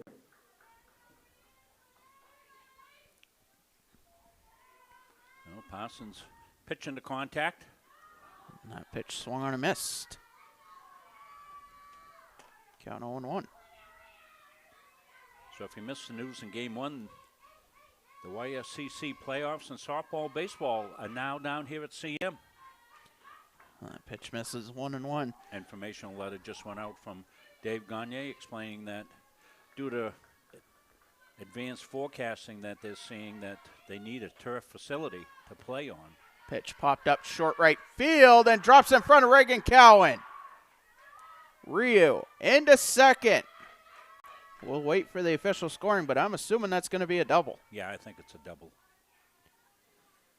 So this year alone, Central Maine Community College playing host to the women's soccer tournament, men's and women's basketball, and now baseball and softball. Well, it's a central location for one, and this turf facility makes all the difference. You know, you get on a clay-type infield and you get rain, and you know you've got to suspend games, and it just makes it harder to play in inclement weather. So, I can see the thinking there, and you don't have a lot of flexibility, Patrick. I mean, we're down the end of the year. You know, things are happening. The 1-1 misses 2-1. Out of the athletic realm, you've got the end of the year situations. The Wednesday game's been moved to Tuesday for baseball here. The 2-1 misses 3-1. And if necessary, the 3 games scheduled for Thursday can be moved to Friday.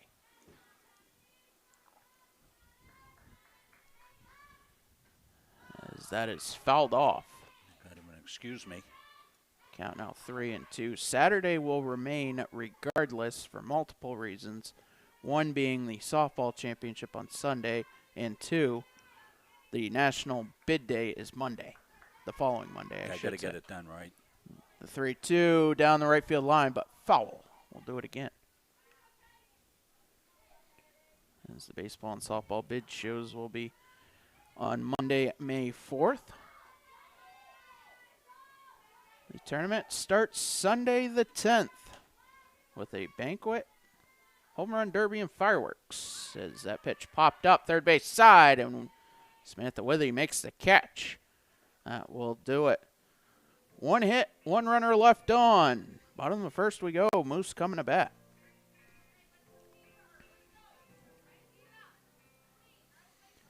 In the circle for game 2 for the Mustangs will be Haley Turcott, making her 11th appearance, 7th start.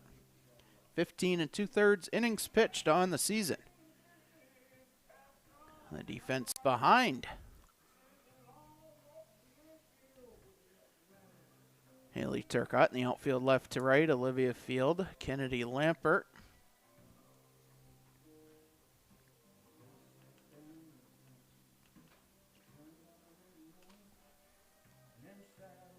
Got to double check the right fielder. Third to first in the infield, Melody Roussel, Brooke Norman, Brianna Arsenault, and Olivia Ryu. And behind the plate, catching both games today, Vanessa St. Pierre.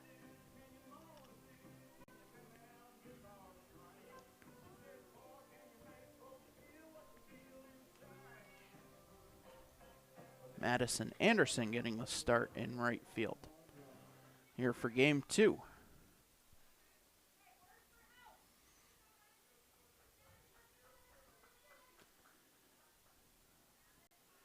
The Moose lineup will start with Madeline Cote. Now batting number 21, Madeline Cote.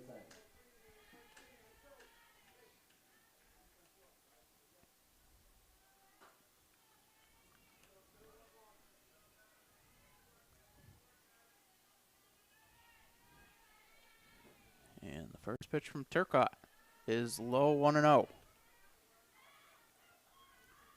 Phil Alley calling the balls and strikes, game 2.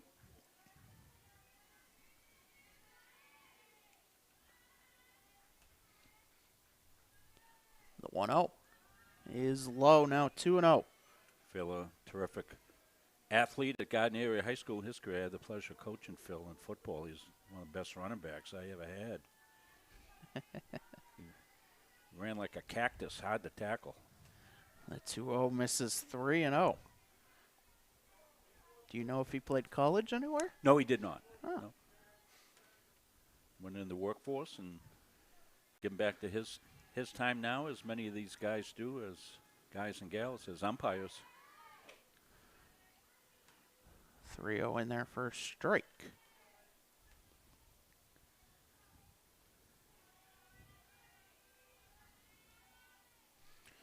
Now the 3-1, top of the zone, 3-2 as Turcotte back in the count from 3-0 to 3-2. I talked to Phil before this game started. I said, that's the fastest 12-1 game I think I've ever seen. He said, don't jinx us, Coach. The payoff is low and in. A leadoff walk. And part of the reason was not a lot of walks in that first game. Both pitchers around the strike zone, pitching to contact. One walk between both pitchers. And not many strikeouts, ball in play. UMA able to find a few more holes. But it wasn't a pounding 12-1 loss for the Mustangs. A lot of paper cuts in there. Pitch upstairs to Arabelle Linkletter. 1 on, nobody out. Bottom of the first, no score.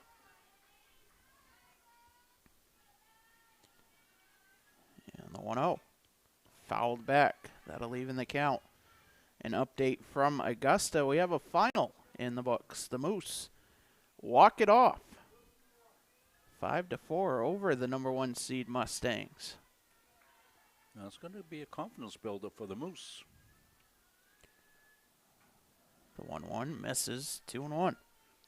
Both the baseball and softball programs, new programs for the Moose, and they have hit the ground running with both these programs.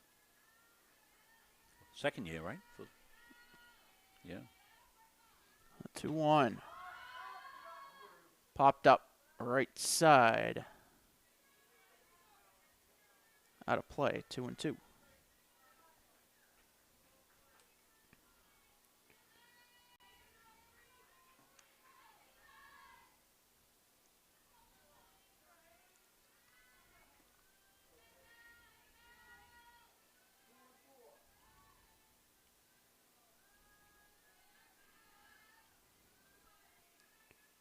And the offer. Upstairs. Throw to first, not in time. 3-2 the count.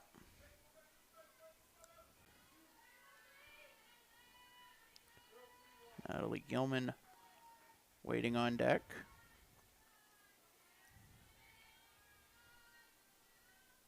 The payoff. Popped up right side. Ryu will make the catch. 1 away.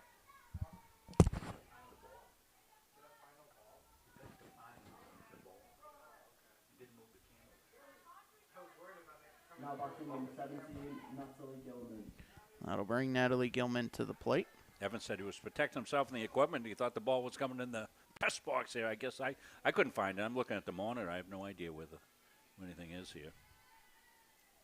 1 out, though.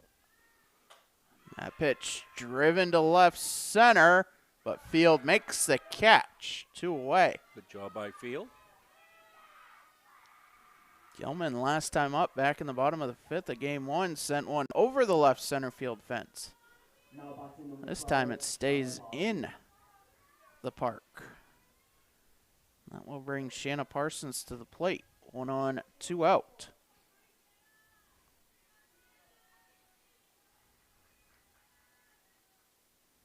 And the pitch from Turcotte is low, 1-0.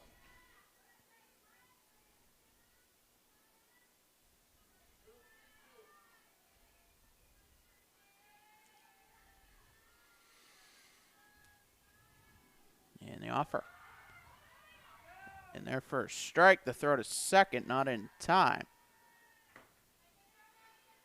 Stolen base for Cote. Now a 1-1 count.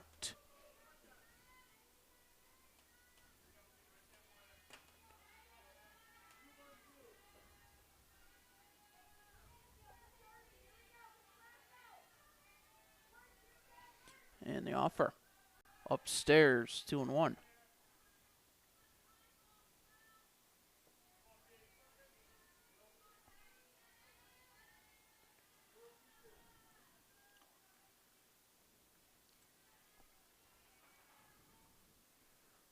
The offer. That misses, now 3-1.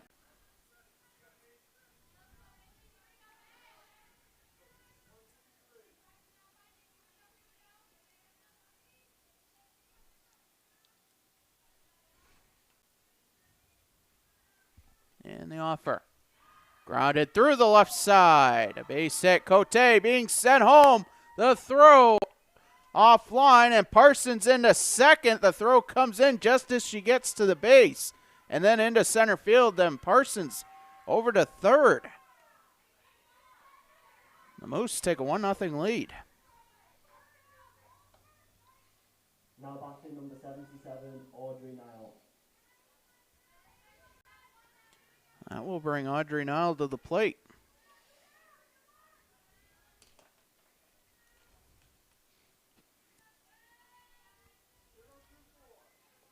So Parsons with a base hit advances to second on the throw, and then advances to third on the throwing error as that pitch fouled back. The count 0-1.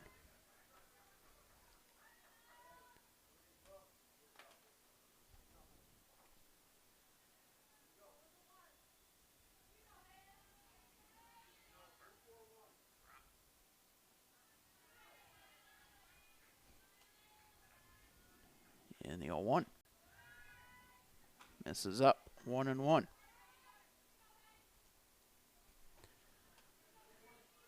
One on, two out.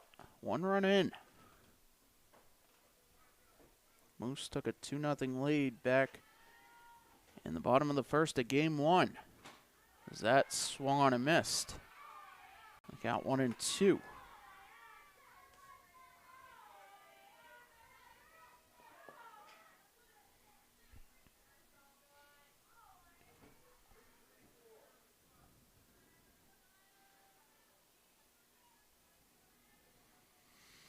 Now the 1-2 upstairs. 2-2 the count.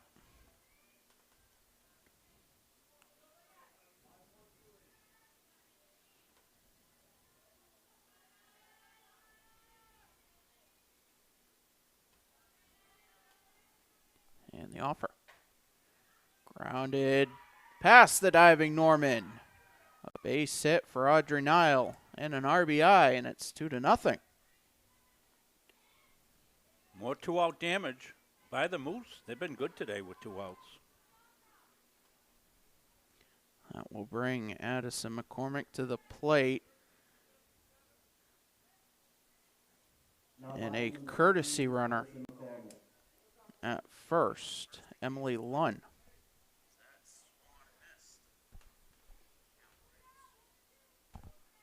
Checking the feed, make sure everything's going out okay. That's what you just heard, and it looks good. 1 on, 2 out, 2 in. A lot of sneaky runs for the Moose today, Patrick, in a sense. A lot of 2-out damage. Well, Moose can be sneaky at night when you're driving. That's right, yeah. They usually win those contests. Yeah. And the pitch to McCormick in their first strike. So I'll have to double check my rule book as to if Emily Lunn is a pinch runner or a courtesy runner. Because Lunn is the designated player. As that skips in 1-1. So I would think she'd have to be a courtesy. Well, I thought the courtesy runner had to be somebody that wasn't in the game. But I'm not sure. Softball rules a little different than baseball. The 1-1. Swung on and missed. Count 1-2.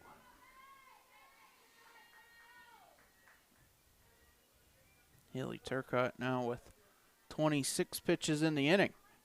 And she gets the sign from the dugout.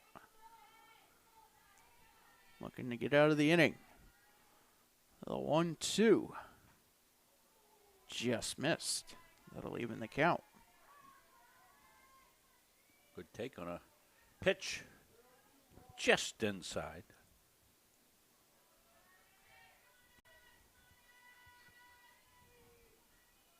Now the 2-2. Grounded to short. Norman flips to second to get the force as there's a collision. But everybody walks away. That will do it. 1 inning in the books. Moose lead 2-0 as we will step aside. More action from the campus coming up next. At Central Maine Community College, your future is our priority. I'm going to be a preschool teacher. An HVAC technician. Pediatric nurse. Whether your college journey is starting here, I'm going to be an architect. Physical therapist. I'm going to be a lawyer. or we're a stop along the way. I'm gonna be a doctor. A machinist. Honestly, not 100% sure yet. With over 40 programs, I'm going to be a graphic designer. An athletic trainer. there is something for everyone. CMCC. Your future starts here. The Hutchinson Family Sports Foundation is proud to support Munson Media's production of live streaming high school sports. We recognize the hard work and dedication of Maine's high school student athletes, and we applaud Munson Media's pioneering live streaming efforts. The Hutchinson Family Sports Foundation. Since 1892. And it changes the game, 35-26. This has been a wacko affair.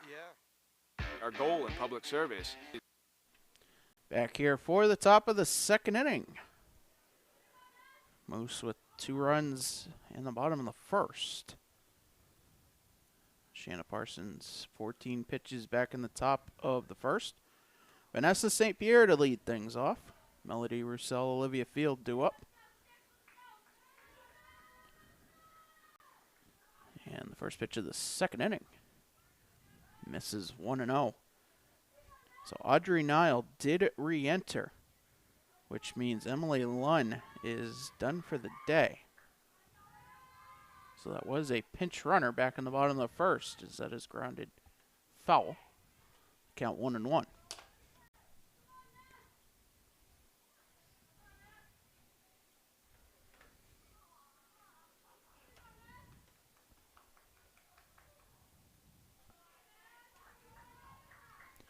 Now the 1-1, that is fouled off.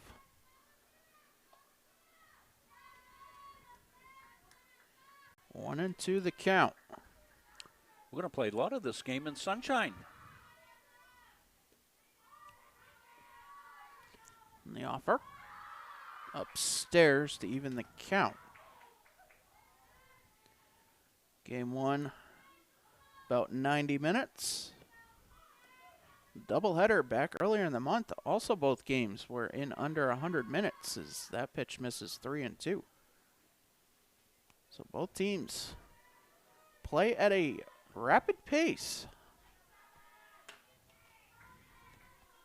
The payoff is low. A leadoff walk.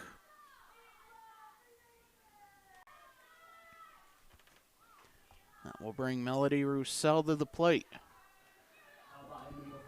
Melody Roussel.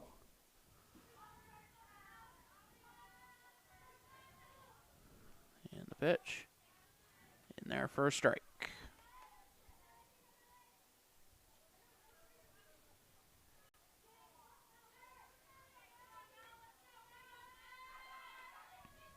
And the offer bunted just in front.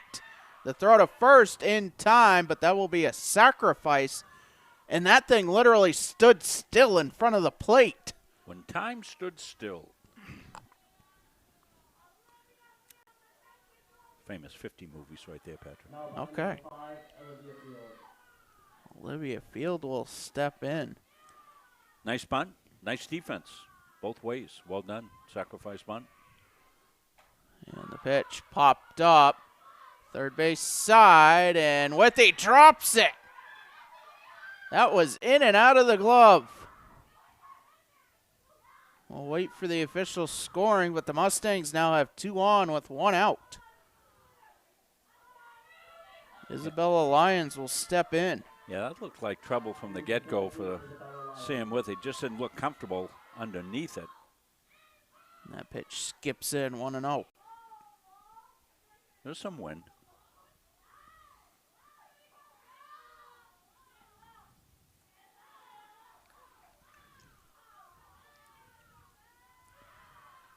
And the offer.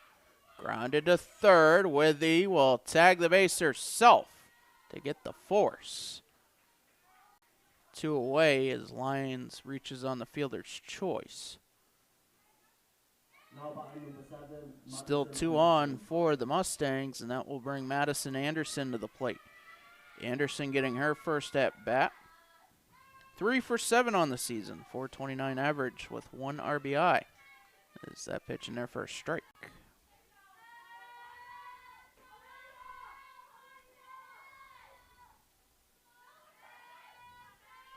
And the offer. Fouled off. 0-2 the count.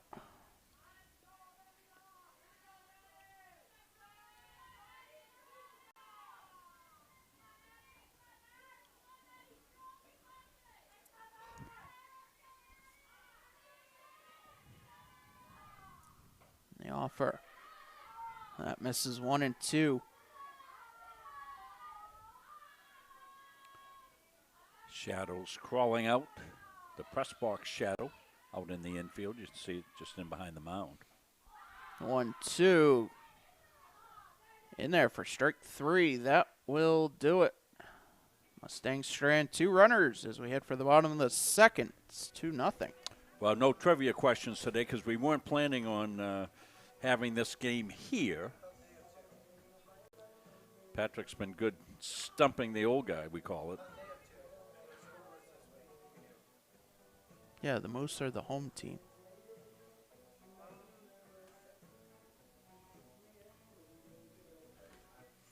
Yeah, a little confusion for everybody today with the game being switched to down here. The Moose, as they should be, they're the home team. It was their game today, although we're playing down here at CM. And, you know, as we talked about at the beginning of this game, that's the benefit of this complex being turf when the grass fields can't recover from rain, or there's threats of rain, like next week. I guess that must be the advanced forecast. I'm not that far ahead, Patrick, but that's part of the consideration about moving the games from the ballpark up here for baseball playoffs. The softball players were already set for here, although that's a one-day affair where baseball is going to be a multi-day affair. We'll have all that schedule coming out. Check the YSCC webpage. They'll have it all. As well as your favorite team's website. 25, Samantha Withy. Samantha Withy to lead things off. Haley Turcotte, 28 pitches back in the first. 7-8-9 with the Adano Pier due up. And the pitch from Turcotte. Line back to Turcotte. 1 pitch, 1 out. Well, that was quite a play. Throw it and catch it. We didn't have time to switch the cameras. Well, the beauty of the backstop camera. Yeah, the pitch and the catch. Sam Withy hit that hard. Nora Adano steps in. Takes ball 1. It's a pretty stacked lineup, isn't it, Patrick? When you take a look at the bottom half of the lineup, and Withy's a good hitter, and Dano had didn't she have a home run the first game? 3-run inside the park home run. She takes ball 2. So pretty good lineup, 1 through 9 for Heath Cowan for the Moose. Good production out of the bottom third.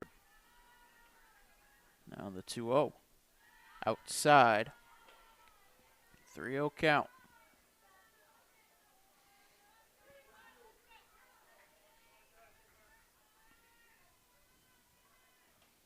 Picking up some of the chatter from downstairs. Everybody's happy to be out on a sunny day. I think that's part of the thing. And the offer upstairs, a 4-pitch walk. Now batting number 14, Aubrey Pear. I'll bring Aubrey Peer to the plate.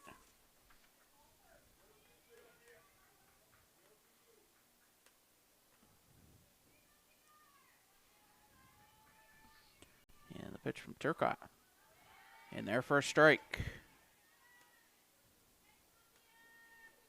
You know, got the first batter, one pitch, a liner back to her. Running now at first. And that is fouled off to even the count. No, I should say 0-2. You know, she's got a waste pitch here if she wants. Try to get a chase.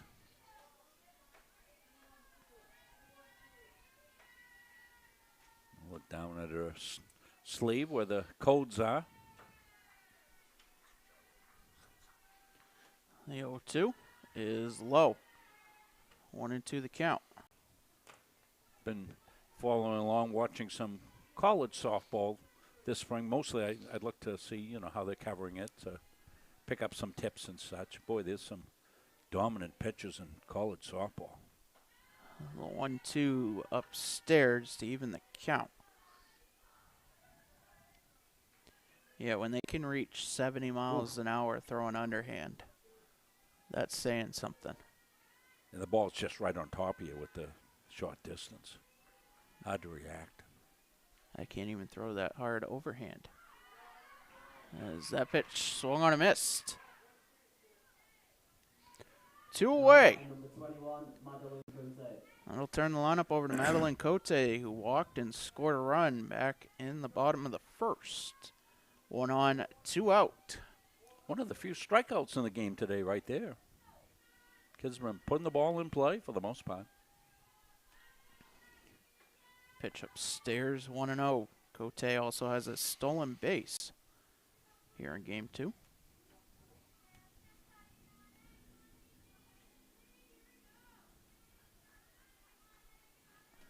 Now the 1-0.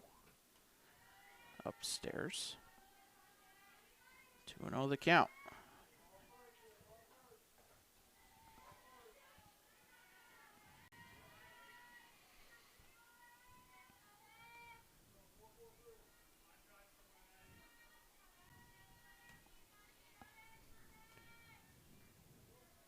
And the offer. Fouled back. 2-1. Runner was off.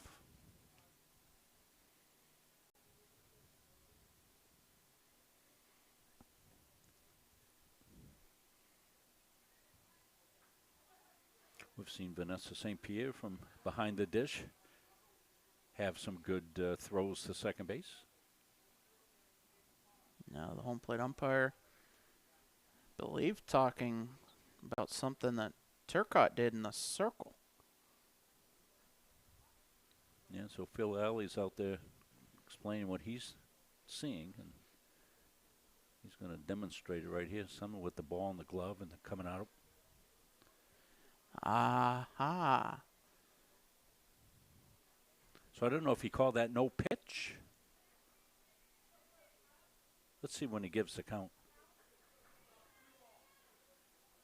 So it changes to a ball. Now it's 3-0, so it's kind of like a violation. Yeah. So it was no pitch, violation called. As there's no box in softball. And that misses for ball 4. Now batting number 35, Arabelle Linkletter. And I'll bring Arabelle Linkletter to the plate. 2 on, 2 out. Linkletter, a dangerous batter if you're the Mustangs. She's got gap potential. And the pitch. Sails over St. Pierre. Both runners move up 60 feet. On the wild pitch. Yeah, when you're ducking in your living room, that means it's probably a wild pitch. That means it's coming right at that backstop camera. We bring it right into the game. That'll probably be the case next week for baseball.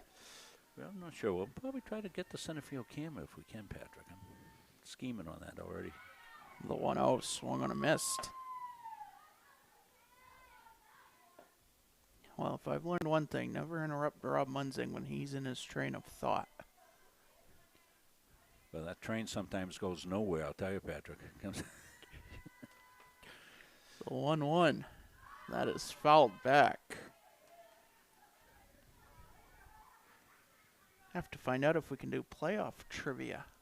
Yeah, well, next week. Maybe go back and find some of the things that happened in the past years for playoffs or something, Patrick. You know, some of the alumni might be watching next week. Now the 1-2 is low. And so it's shaping up as a full-packed week for us at Muncie Media, covering the YSCC action. We'll have the quarterfinal game here on Tuesday. Opponent in time. Well, time is now almost set. I believe it is 6 o'clock Tuesday.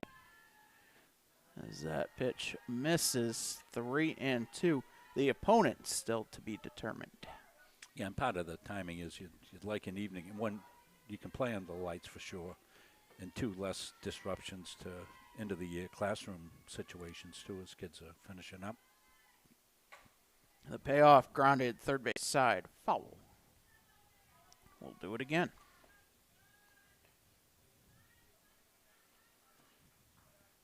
I want to choke this rally right here. And Haley knows, big moment in this game. Get out of this. 2 runners on, both in scoring position. 2 outs, bottom of the second. Moose leading by 2. And a full count to Arabelle Linkletter. The pitch. Popped up. Left side. Foul. A few folks over in the bleachers over there.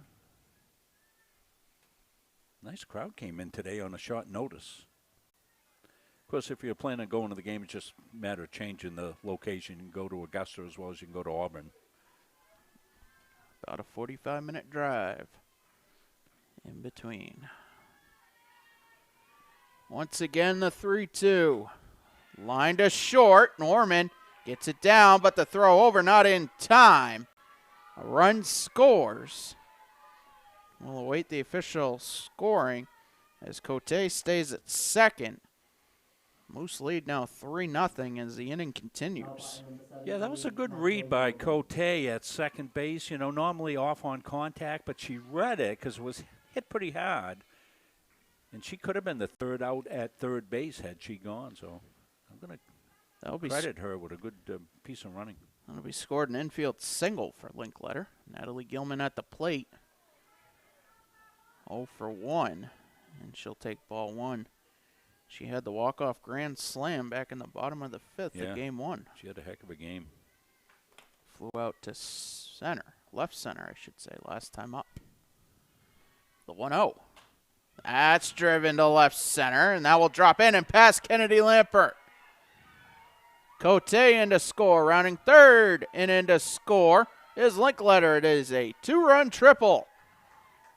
For Natalie Gilman, it's 5-0. Now that ball hit on a line. Kind of skipped on the turf on Kennedy. Jumped past her.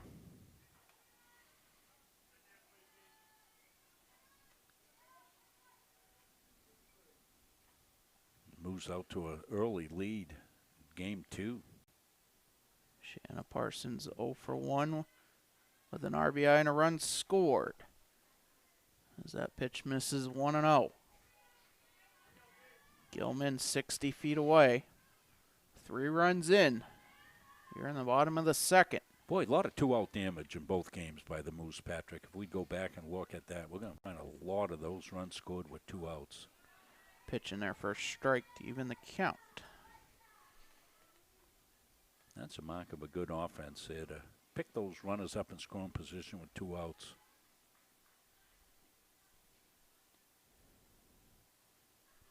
And the 1-1. Grounded to short. Norman has it over to first in time. That will do it. 2 innings in the books. Moose lead 5-0. That'll give us a chance to step aside. 3rd inning coming at you next. For years, you've worked hard, saved wisely, and dreamed of this moment. Retirement is one of life's biggest decisions. You don't have to navigate it alone. With Gosline Retirement Planning by your side, you can retire with confidence. We're a team of fiduciaries who specialize in the transition from work life to retirement life, and we're here to help. We at GRP are committed to building a plan that lets you live and give better than you thought possible. Back here for the top of the 3rd inning. Shanna Parsons, 29 pitches through 2 innings. Just 1 hit, 1 walk, 1 strikeout. Due up for the Mustangs will be the top of the lineup. Haley Turcotte, Brianna Arsenault, and Olivia Ryu.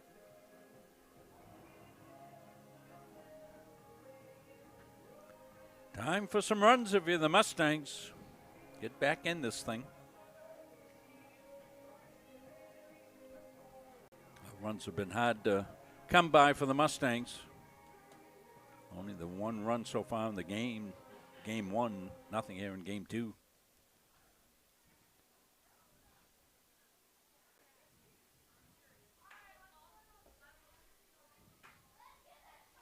Moose herding up.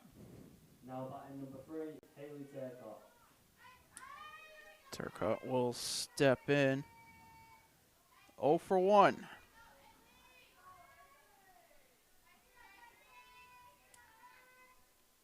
And the pitch from Parsons, outside 1-0.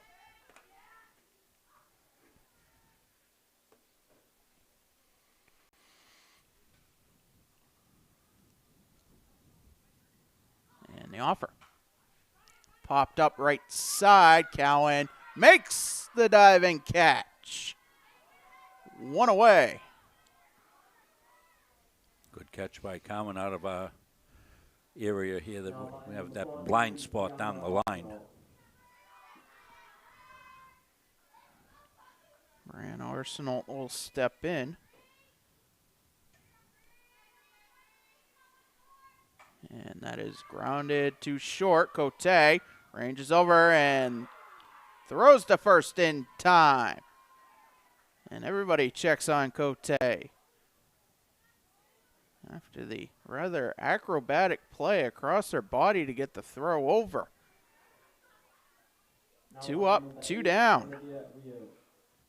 That'll bring Olivia Rio to the plate, who has the 1 Mustang hit so far. Yeah, Parsons letting the defense do their thing, and they are. Good catch by Cowan in right field. Good infield play there. 2 outs.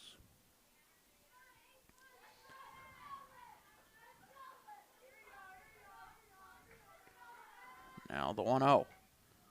Fouled off. That'll even the count.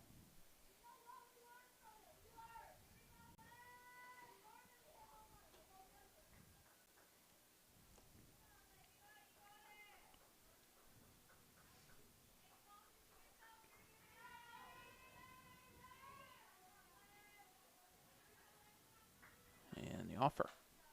Popped up right side. Adano makes the catch, and it's a 1-2-3 inning. Well, that inning couldn't be a minute. Running time. We head to the bottom of the 3rd. It's 5-0 as we'll stay with it here.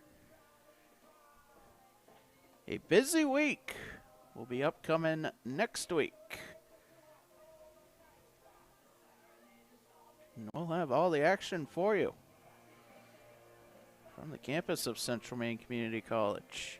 Yeah, the Tuesday game will be on the CM YouTube page in your normal spots for CM Athletics. We guide everybody to the CM Athletics YouTube page, but it'll also be on Facebook as well as Munson Media's YouTube page, because that is a home game considered for the playoffs. And then as we move into further action for the YSCC playoffs. Those games go to the YSCC Sports Network.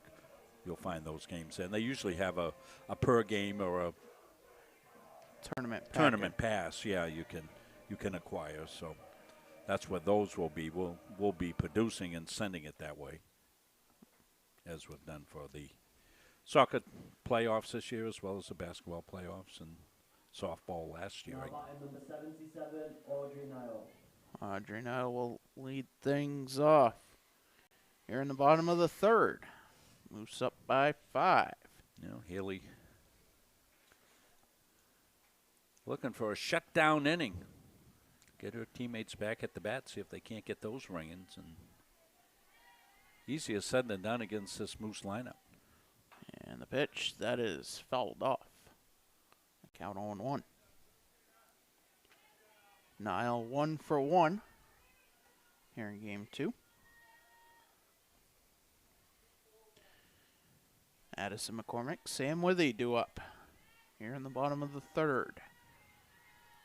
The 0-1, that is fouled off.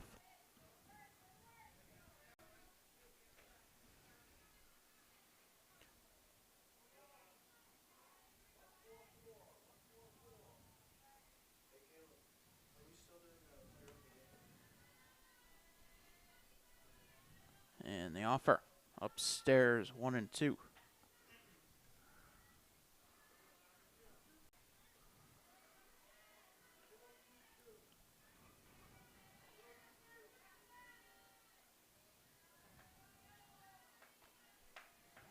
And the offer. That misses the zone. 2 and 2.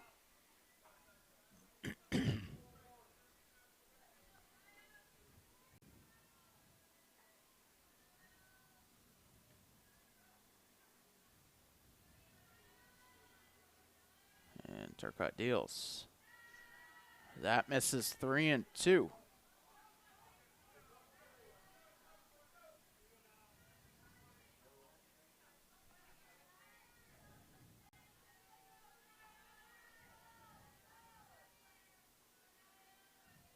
The payoff. Popped up right side. That's going to go over us. We'll do it again. You know, I thought I almost had a play at that. Yeah, you got to have longer arms. Okay. Is there a way to do that? Stretch. Stretch Armstrong. Did you ever have that toy as a kid? Stretch Armstrong could stretch his arms way out. I didn't have one, but I definitely know the term. Yeah. So once again, it'll be a 3-2 to Audrey Nile.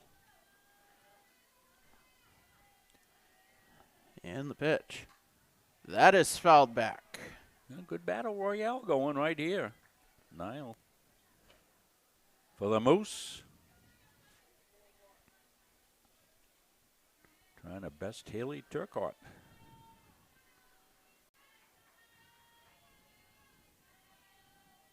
And the pitch. Again, fouled back.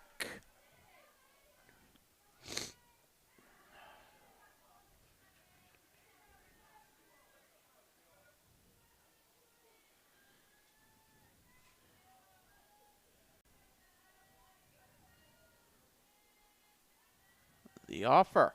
That skips in. A leadoff walk. Here to start the bottom of the third. Yeah, she really earned that walk, battling.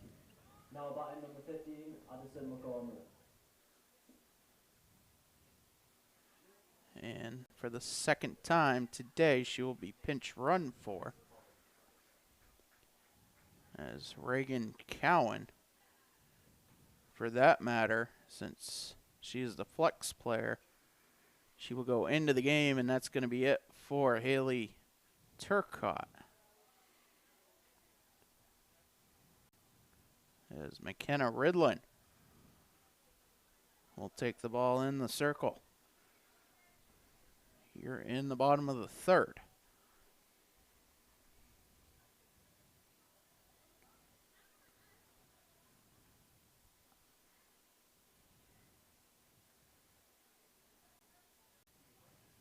Ridland making her 4th appearance. 6 1/3 innings pitched.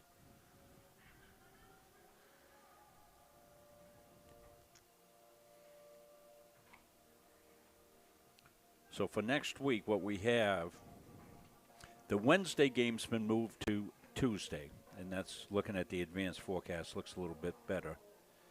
And plus, there's an activity here at school that a lot of the kids are involved in, recognition night. So that's going to be Tuesday, and they'll host the winner of the 4-5 game that's played Monday. Of course, things haven't come in completely into focus yet on who that 4-5 game will be again. So they'll play that Monday, and then the winner will play Tuesday.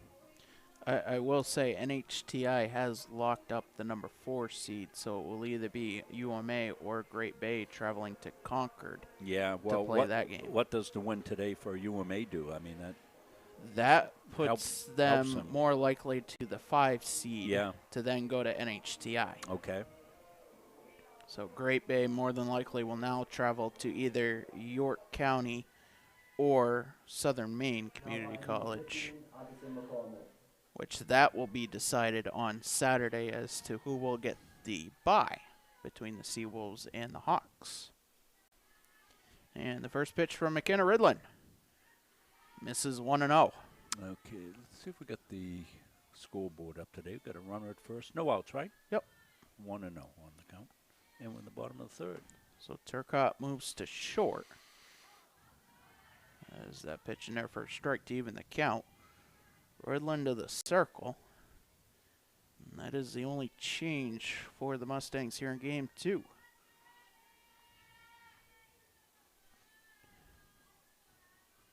And the 1-1. Swung on a miss. I should say fouled off. This time was called. Now 1-2 the count.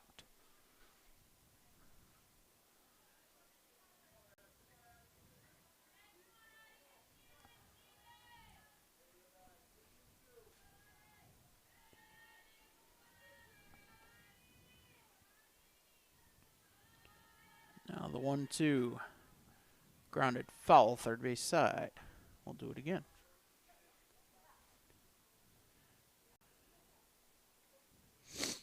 And Fred Wilcox out to talk to the umpire.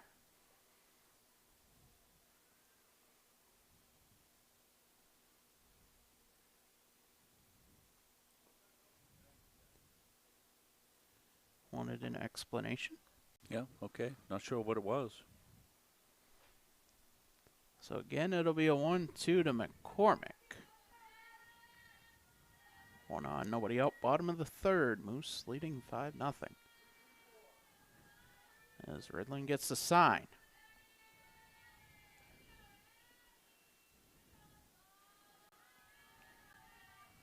The 1-2. Off speed misses to even the count.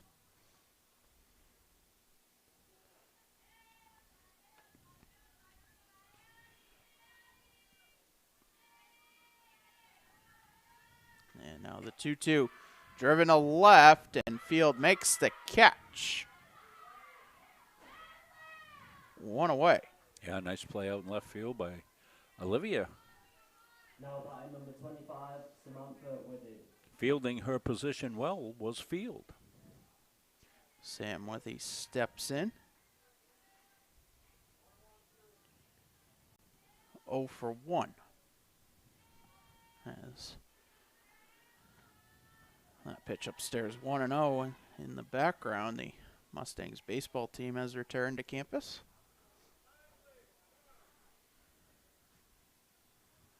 They will head to Concord, New Hampshire on Friday. Now Heath Cowan out to the base umpire. He was out pretty quick. Yeah, we're looking at it here from the press box camera.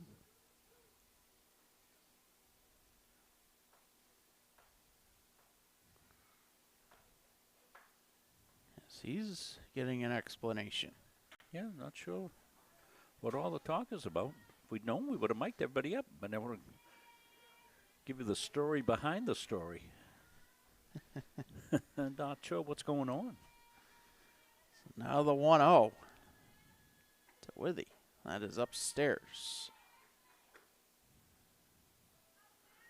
2-0 the count, 1 on, 1 out. I believe it's situated around Reagan Cowan at first, and where Olivia Ryu is in perspective, as that's lined up the middle and past Lampert. Cowan being sent home.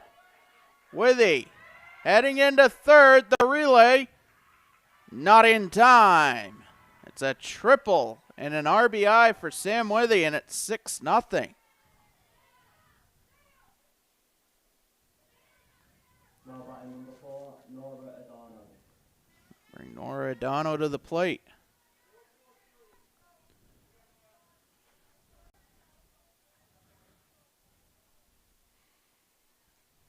And the pitch. And their first strike. Still just the 1 out in the inning.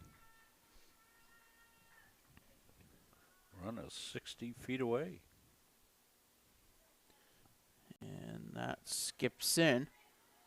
Good stop by St. Pierre, 1-1 the count. Yeah, pass ball's not automatic here, particularly if it bounces right back to the catcher. You've got to be careful. You've got to get a good read down third. Going to try to score on a pass ball here. Not a lot of room. The 1-1. Lined foul, first base side. So the count 1-2.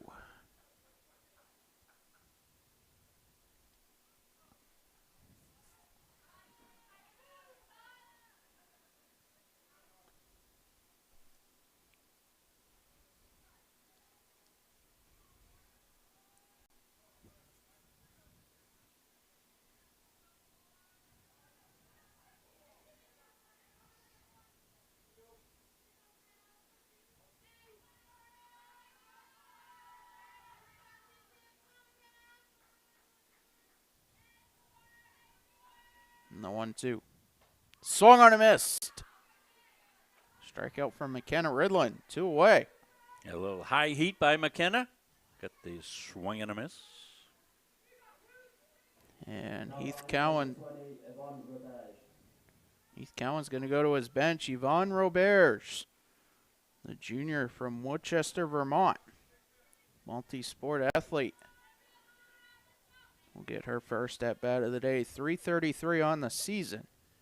3 for 9 with an RBI.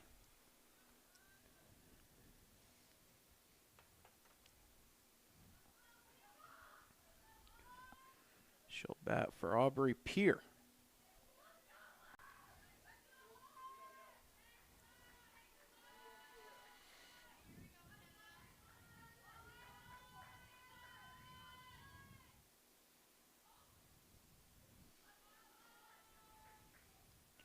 And the pitch.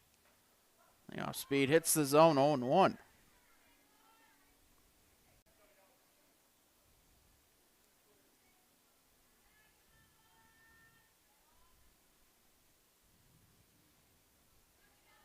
And the offer. Grounded foul. 0-2 the count.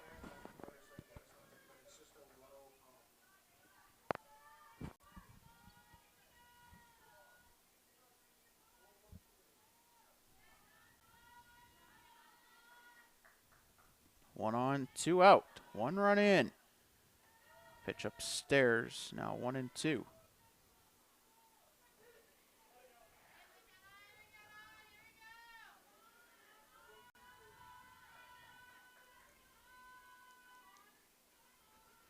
And the offer. Called. Strike 3. Back-to-back strikeouts for McKenna Ridland. That will do it. 3 innings in the books. Moose leading 6-0. The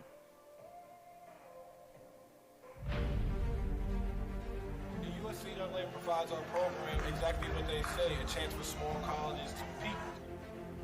It's leveling the playing field for everybody.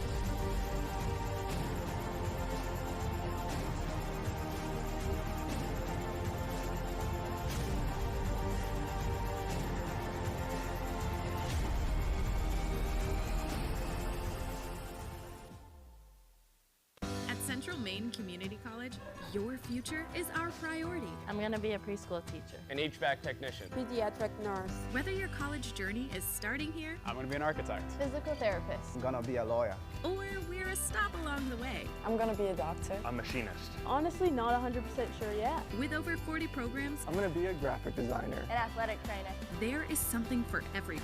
CMCC. Your future starts here.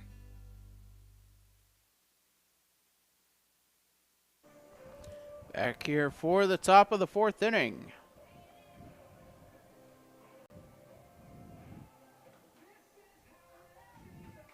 As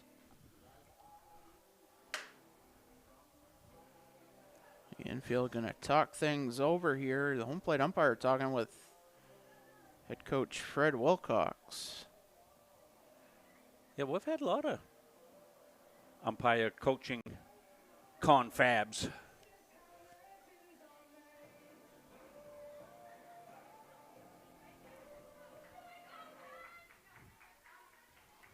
Now batting number 12, Kennedy Lampert. Kennedy Lampert will lead things off here. Shanna Parsons, 35 pitches through 3 innings.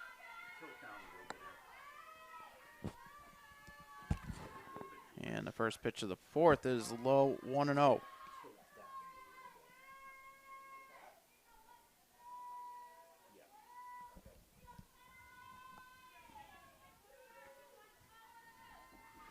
And the offer. Swung on a miss to even the count.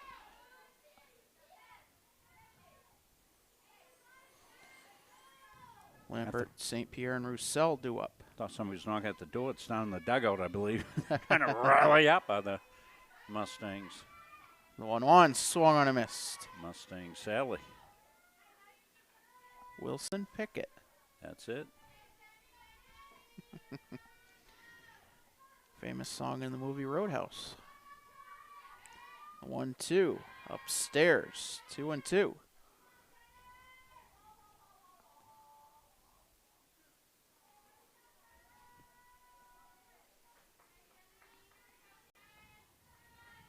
And the offer.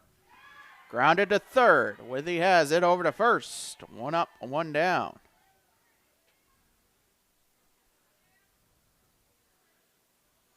Shadows pretty much on the infield right now. Now batting number 11. Changeable lighting conditions. Always a challenge for us. The cameras. Vanessa St. Pierre steps in. The pitch. Outside 1-0.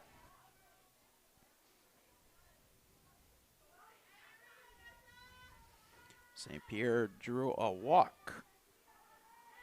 First time up. She'll look at a pitch outside. 2-0.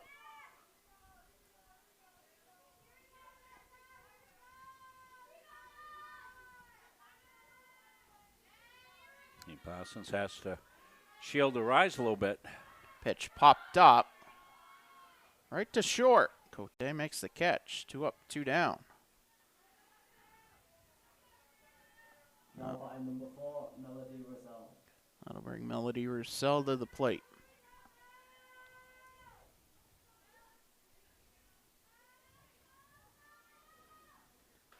And the offer. Outside corner, 0-1.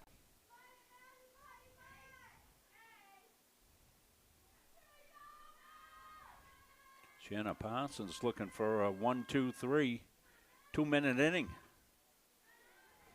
That pitch outside 1-1.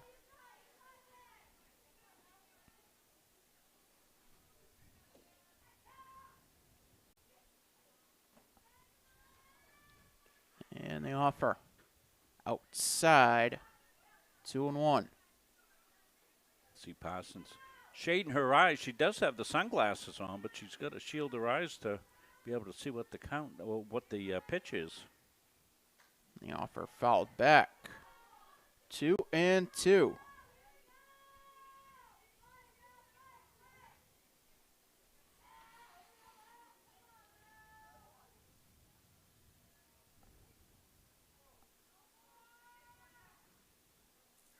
See her right there. Shielding. And the offer is low.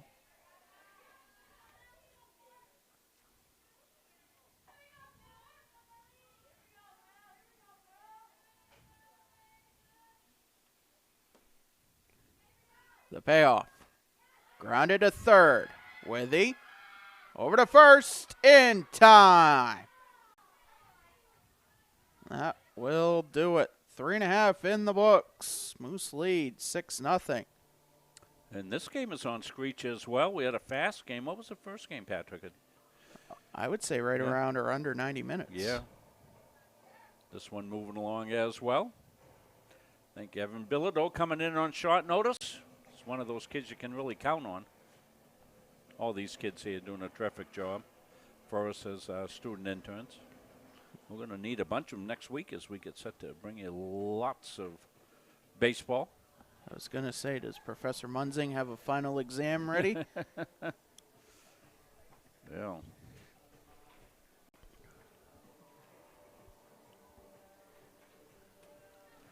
Well, that's a great thing about this league here. They all work together for whatever's best for the kids, and you know that comes first, the student athletes, and that's what they're looking out for. They know kids are on crunch time, course-wise, and all that. You want something that you know is going to work schedule-wise, and the worst thing is you have a tournament and you get rain, you get delayed, you can't play, you get suspended games, and you know your pitching's at a premium anyway. So this will be at least something that you know people can count on the schedule. If it gets a little damp, then you can play on this turf. And dampness, you're never going to get any wet infields where you have complete turf. It'll get a little slick, and as we like to say, sometimes you end up sliding past a base or something. You got to be careful of that, but you can play. And something else to add, this surface is similar to the one they have at the national tournament in Du Bois, Pennsylvania. There you go. First pitch of the bottom of the fourth is upstairs 1-0. Top of the lineup at the plate, Madeline Cote has yet to register an at-bat. 2 walks, 2 runs scored as she looks at strike one to even the count.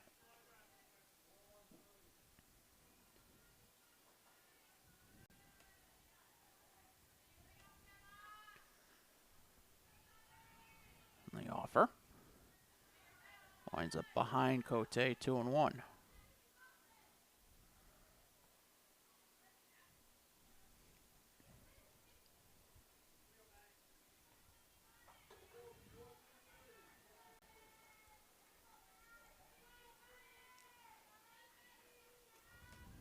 And the 2-1 is upstairs. Hitters count. Linkletter and Gilman due up for the Moose. Here in the bottom of the fourth. 3-1 to Cote. Misses. A leadoff walk, her third of the day. Just what you want on a leadoff batter. Cote has that good eye you're looking for. On base 3 times, setting the plate.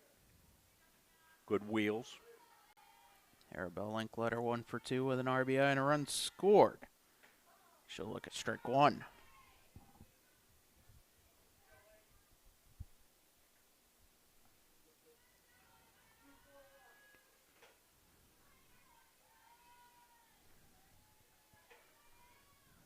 And the offer inside 1-1.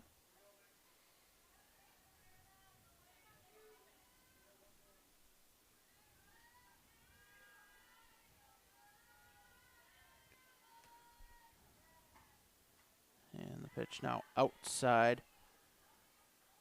2-1 the count.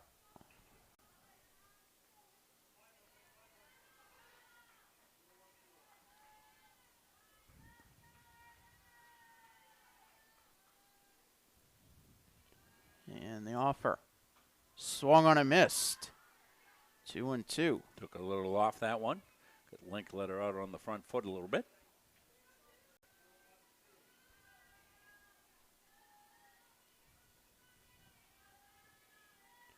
And now the 2-2 Skips in. Cote takes off. The throw in time. No.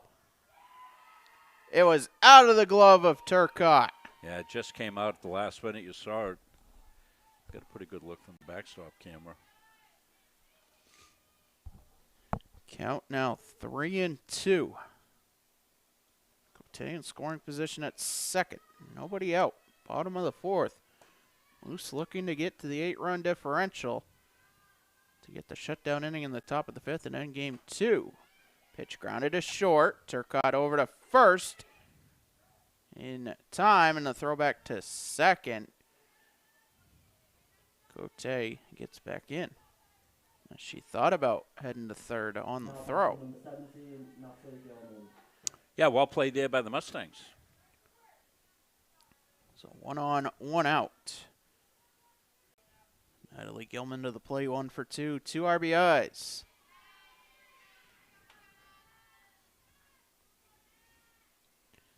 And the offer misses 1-0.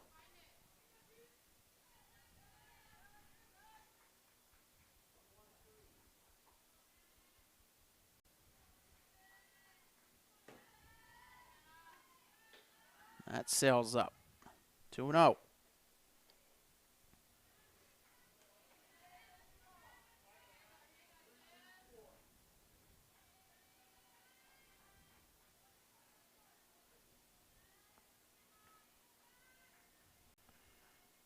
And the offer is low now. 3-0. First base is open.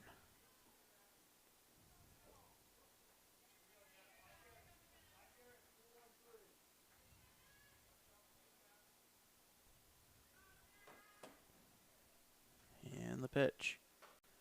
Driven to center. Lampert makes the catch. 2 away.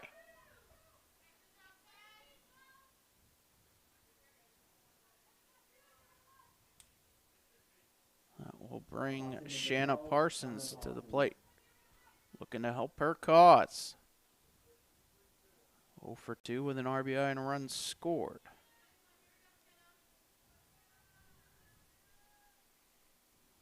And the pitch. Line through the left side. A base hit. Cote being sent around third. The relay not in time. And Parsons into second on the throw. A base hit and an RBI makes it 7-0. And the Moose have the potential run they need. Now in scoring position at second. Or I should say they would like. As Reagan Cowan steps in. Puts the bunt down. Back to Ridland. The fire to first in time. And that will do it. Moose get 1. They'll take a 7-0 lead to the fifth. As we will step aside. Our goal in public service is to improve the quality of life in communities. This is the Public Service and Social Sciences Department.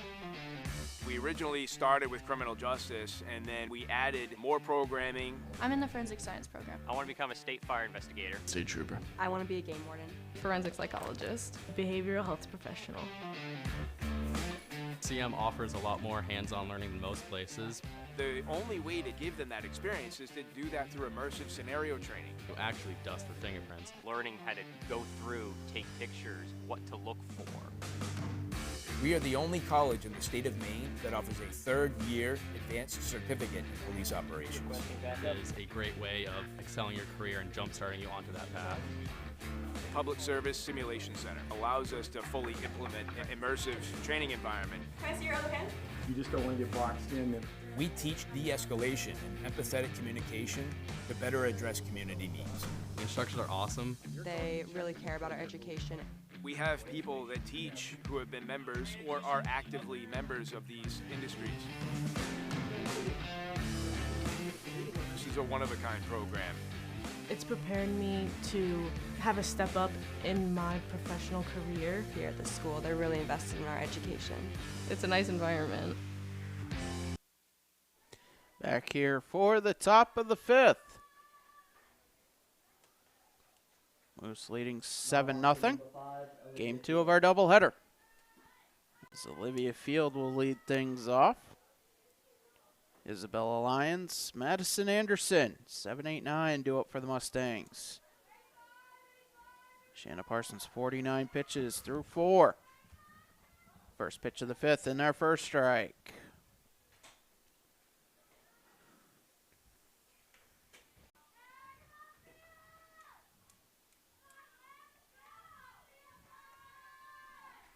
And the offer. Outside. 1-1.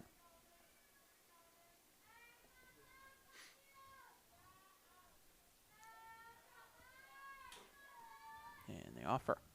Fouled back. 1-2.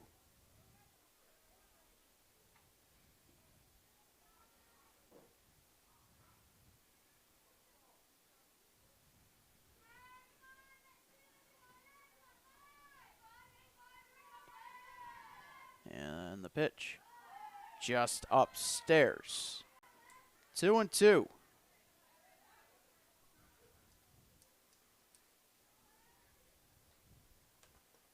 Lights are on at the complex. The offer fouled back. We'll do it again.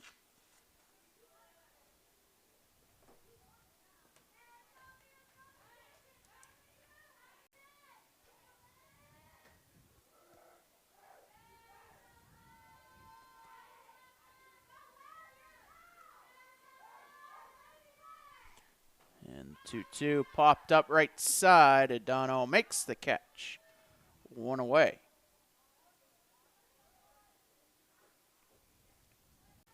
Now batting number 30, Isabella Lyons. That'll bring Isabella Lyons to the plate. 0 for 1.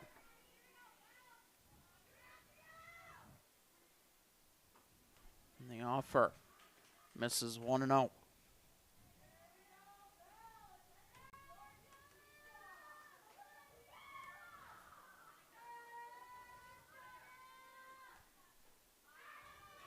And that pitch outside, now 2-0.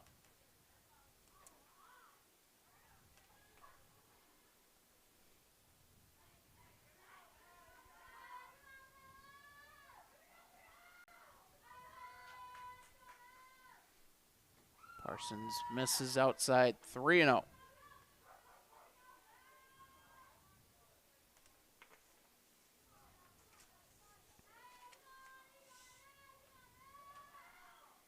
The offer in their first strike. Hitters count now 3-1.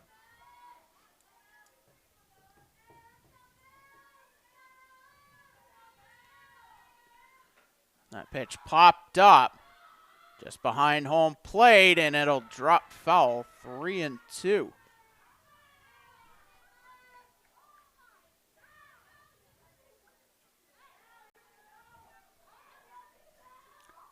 Good effort there by Gilman. That pop-up in just in front of home plate will have backspin on it. So, as you saw there, once it hit the ground, it spun into foul territory. The payoff. That is fouled back. We'll do it again.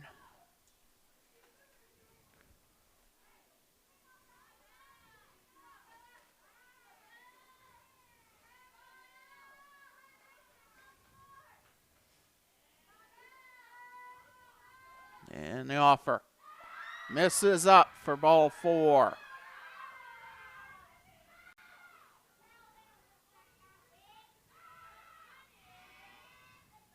And Fred Wilcox is going to go to his bench. Annika Courtori will pinch run here in the top of the 5th. That'll bring Madison Anderson to the plate.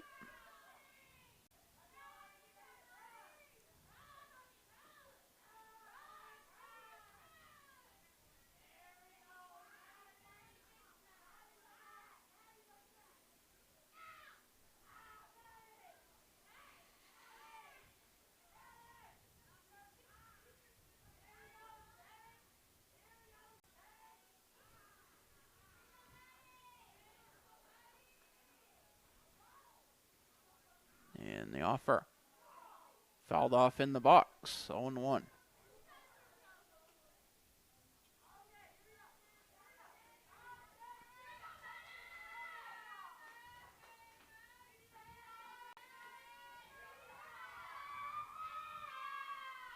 Now the 0-1.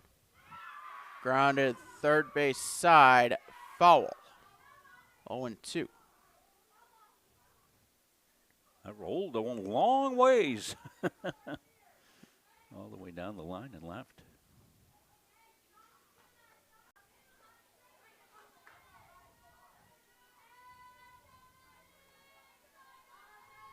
So it'll be an 0-2 to Anderson. And the pitch is low.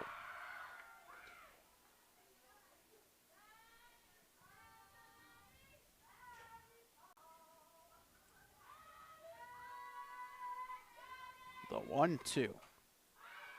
Popped up. That'll go out of play. We'll do it again.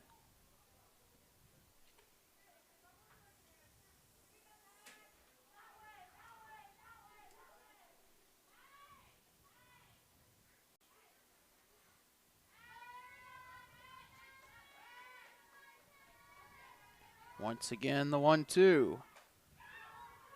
Popped up short left field, and the catch is made by Roberts. The throwback to first gets away from McCormick. Curatori into second. We'll see what the official scoring is. That'll be a fly out. Now batting number 3, Haley Serpa. 2 away. See if there's any E7 charged to Roberts. Well, somebody's going to get an error because you have a runner advance, so it's either first base or left field. And throw looked a little low, didn't it?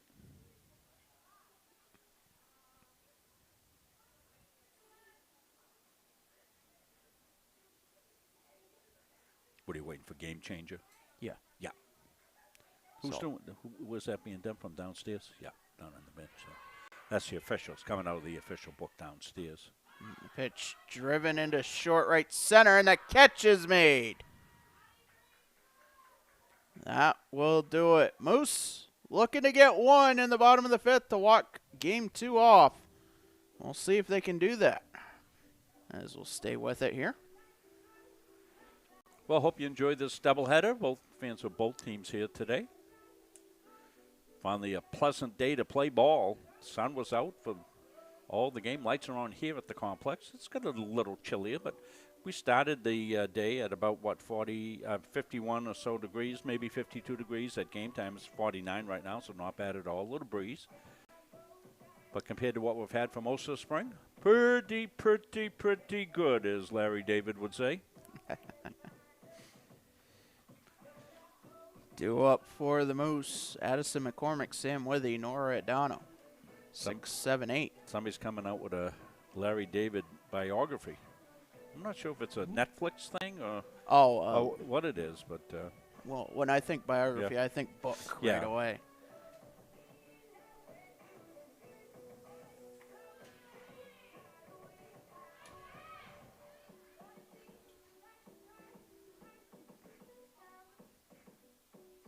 my book reading has gone downhill in the last few years. I've been so busy with streaming games. Summertime, I get some summertime reading done. That's the way to do it. Number 15, Addison McCormick. Addison McCormick will step in 0 for 2.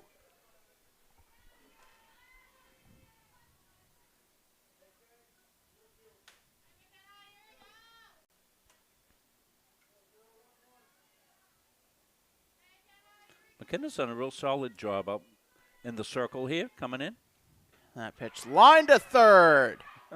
Roussel makes the catch. One up, one down. Never get any time to even change the Evans camera. It was so quick, but you saw it. Saw it off this backstop cam. Gives us some good views. Sam Withy steps in. 1 for 2 with an RBI.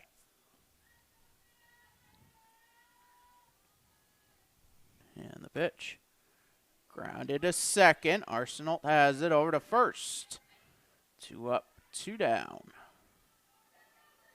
Well, good economical inning going here for Ridland.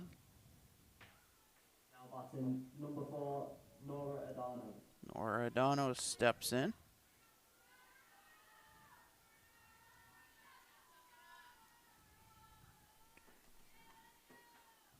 Pitch outside, 1-0. NFL draft tonight.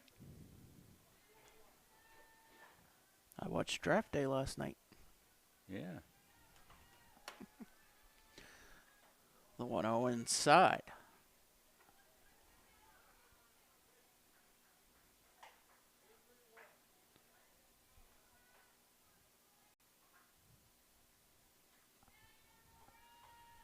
And the offer is low, 3-0. I don't think I'm going to get drafted again this year, Patrick. Be about the 52nd consecutive year that I've been eligible and not drafted. Pitch in there for a strike, now 3-1.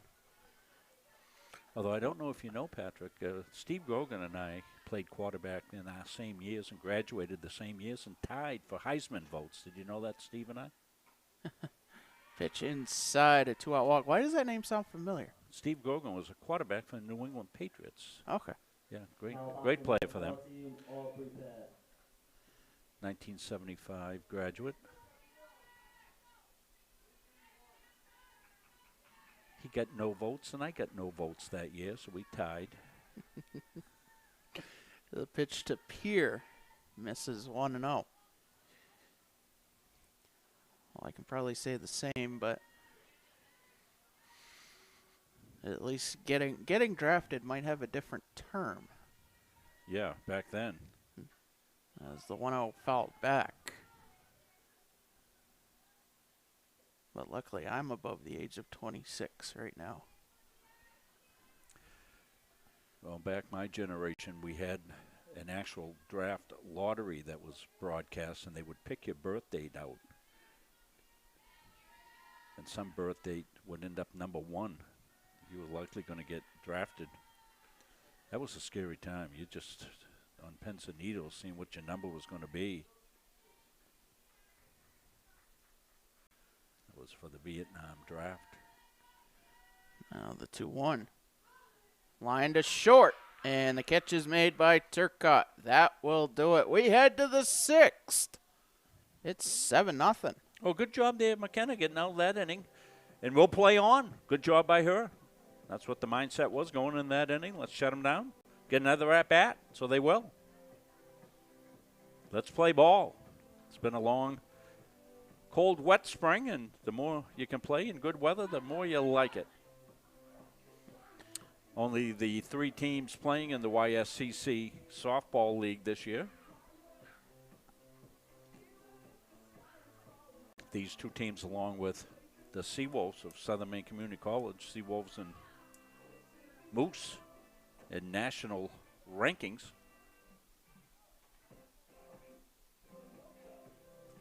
Coach Wilcox welcomed in some recruits. Go back up on the Facebook page for CM Athletics and be able to see that. They had the kids' pictures up, and that was great. Coach is finishing his first full year here and putting the pieces in place for next several years. Brianna Arsenal will lead things off, followed by Delaney Forrest, who will get her first at-bat. She was a defensive replacement back in the bottom of the 5th. Kennedy Lampert will also bat here in the inning.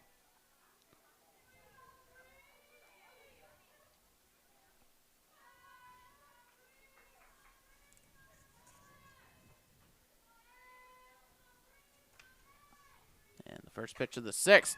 That's driven to center. Linkletter going back. It's off the top of her glove.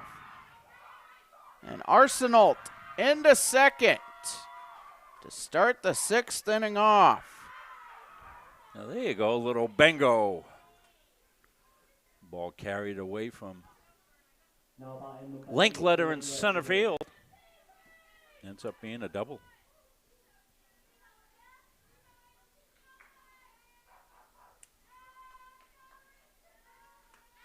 And the pitch rolls in 1-0.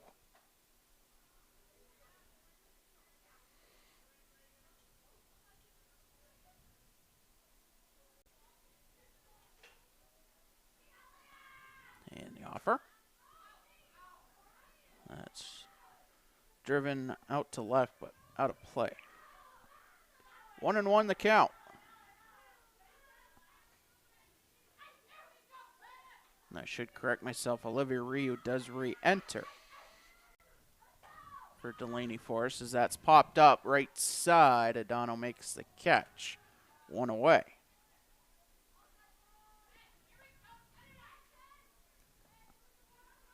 That will bring Kennedy Lampert to the plate. Number 12, Kennedy Lampert.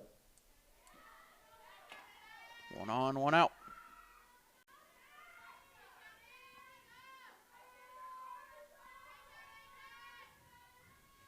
And the offer. Swung on and missed. Yeah, a little inside heat.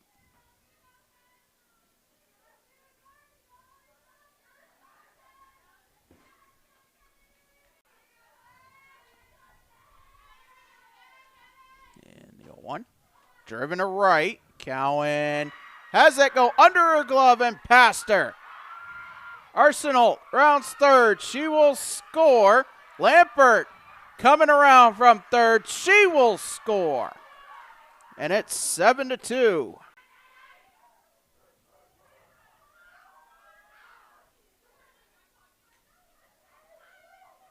Now batting number 11, Vanessa St. Pierre.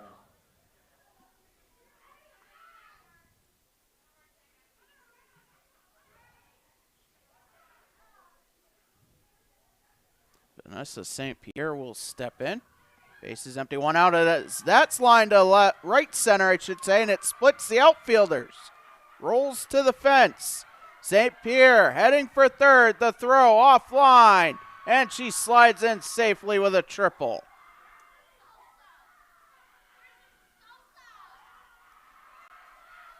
Well, Mustangs rallying up late here. A gap at the right center field. You're going to see all the way to the fence. Linklether's going to gather it in. She'll make the throw to third, but that's a long ways away out there. It's going to be in standing for a triple. First pitch to Melody Roussel in there for strike. Still just 1 out, correct, Patrick? Yep. Pitch grounded to short. Cote will go to first in time. St. Pierre will score, and it's 7-3. Yeah, nice little rally by the Mustangs here in the 6th. You know, the key to that was getting the 3 outs in the in the bottom half of the 5th inning here, Patrick. Give them a chance to get back in here at bat, and here they've scored 3 runs. Olivia Field will step in. And that pitch in there for a strike.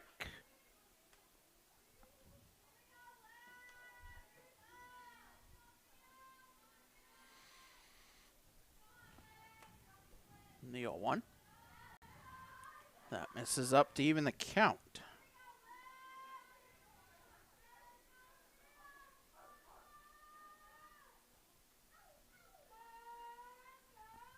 And the offer line to right center, that will drop in. A 2-out base hit for Olivia Field.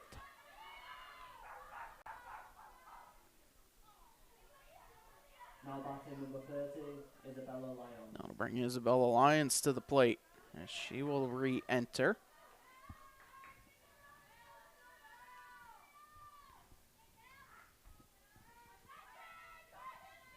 And the pitch is low, 1-0.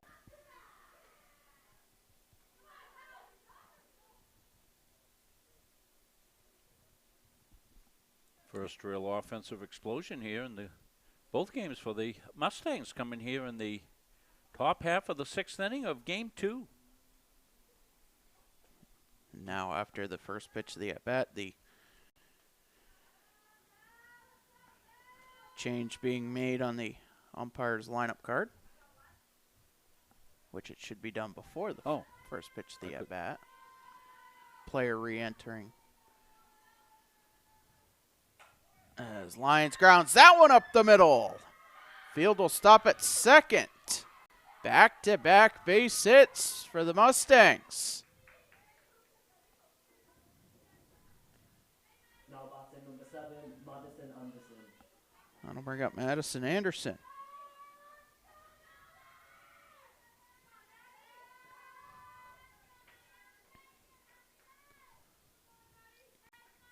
2-on, 2 out. That is fouled off.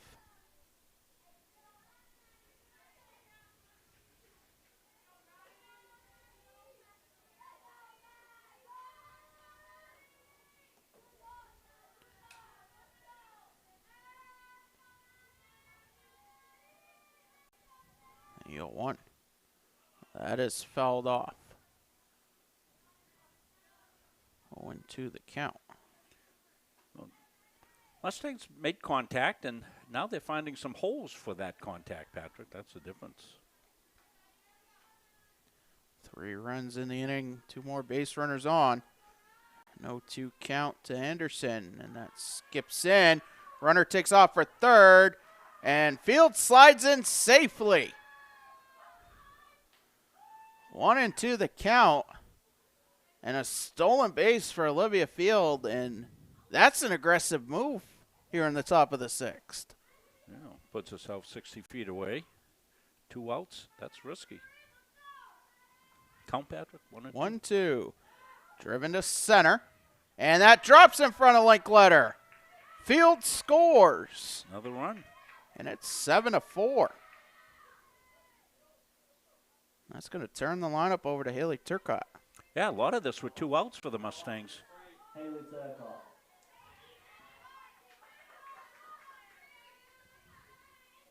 And the pitch.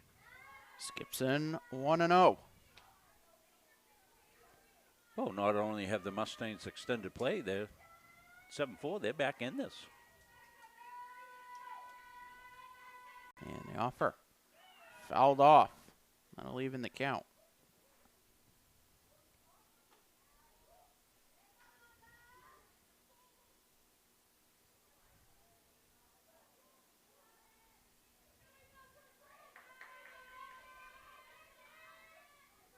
And the 1-1. Fouled off in the box. 1-2.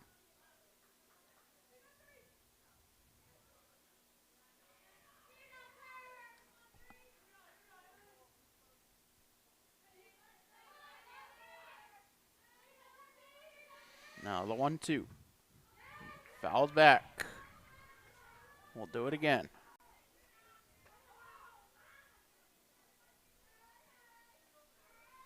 You know, they brought the tying run to the plate here, Patrick.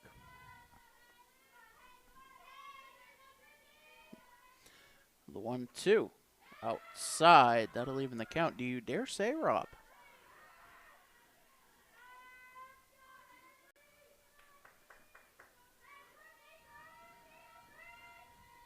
Now the 2-2.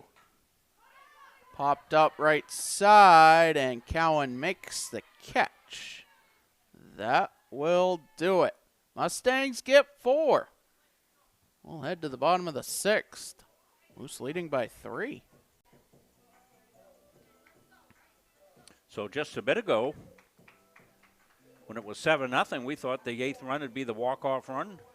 Mustangs had a 1-2-3 inning in the top half. Bottom half of the 5th inning, then scored the 4 runs in the top half here of the 6th. Remember, the Mustangs are the visiting team. This is a UMA home doubleheader, just played down here. So we got a game. A couple of innings to go.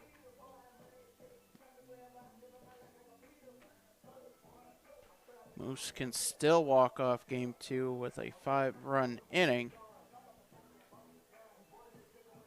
But as it stands right now, we would head to the top of the 7th. And the Mustangs would have one more chance at bat. Yeah, and what didn't look like it was going to be a full game has all indications it will be so. Good for the Mustangs to come back in this. They really need is a 1-2-3 inning here again, like they got last inning. Madeline Cote, top of the lineup for the Moose. Now batting number 21, Madeline Lead Cote. things off, Airball Linkletter, Natalie Gilman. Due up here in the inning. That's McKenna Ridlin. She's done a good job in relief here today. 3 innings pitched, 2 hits, 1 run. Yeah, 2 really- walks, 2 strikeouts. Real solid. 44 pitches. Her 45th pitch is low for ball 1.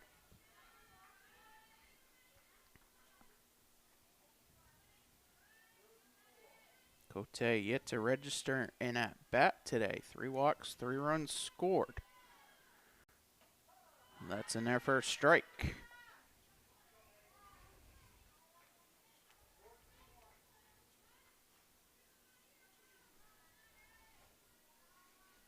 And the offer. That's in their first strike.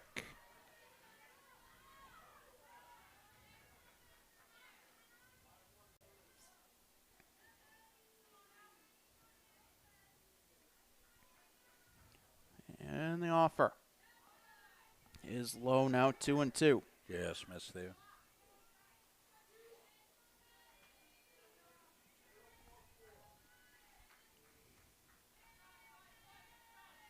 Now the 2-2. Grounded foul, third base side. We'll do it again.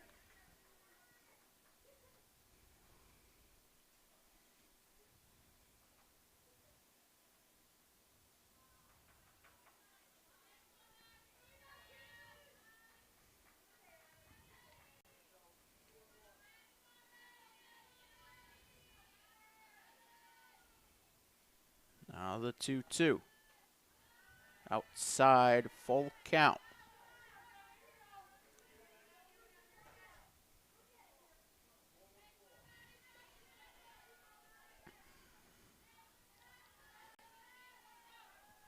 Now the payoff. That just popped up back behind the Moose dugout. We'll do it again.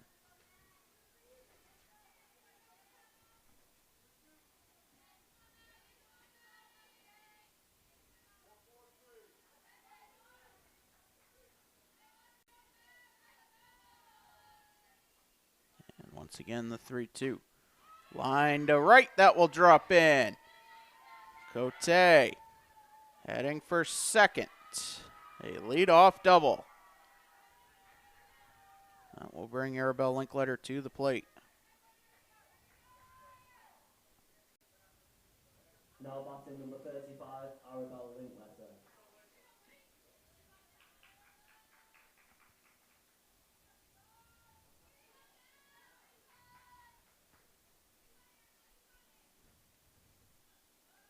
And the pitch. In their first strike.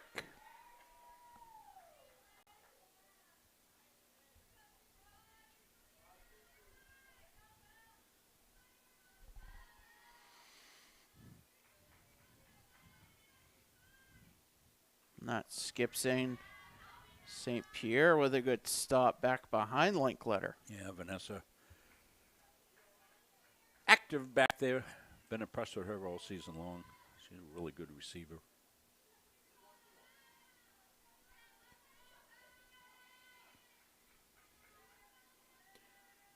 Now the 1-1. Driven to right center. Over the glove of Lampert. Cote rounds third. She will score. Linkletter into third standing with a triple. And it's 8-4. Well, I've said all day long that Linkletter's got gap power. You saw it there on that one. One hop defense in right center field. Got the arms extended there. Took the outside pitch right where it was. Drove it to right center. Stand up triple. That'll bring Natalie Gilman to the plate. Nobody out. 1 run in. Another run 60 feet away.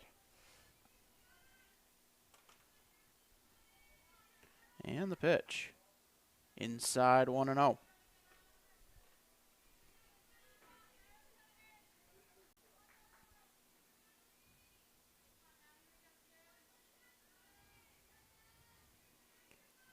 And the offer is low, 2-0.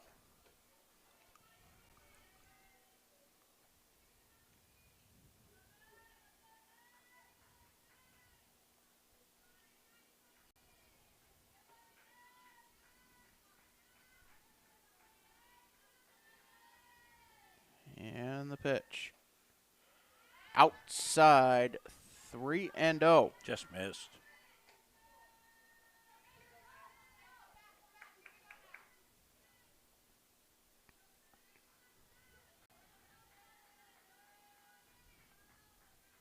The offer.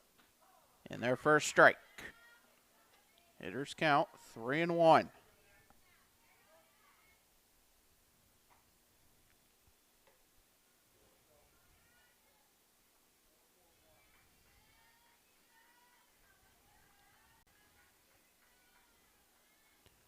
The 3-1. Popped out to second, and the catch is made by Arsenault. One away. Beautiful catch here. Watch this. Arsenal going to be off it. Now batting number 12, Shannon Parsons. Leaves her feet to make the catch. Watch right here. Watch her get the jump right here. Beautiful job there. 1 on, 1 out. Shanna Parsons. 1 for 3, 2 RBIs and a run scored as that pitch fouled off. 0-1. So now 1 out runner at third base.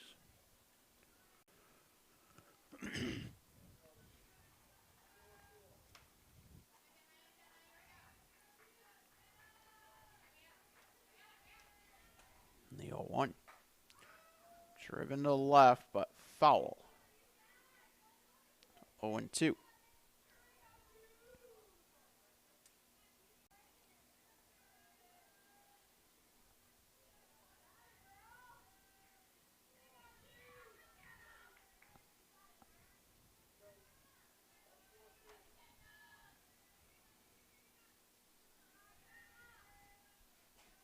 And the pitch. Grounded to third. And off the glove of Roussel and Turcotte, a run scores. Parsons at first.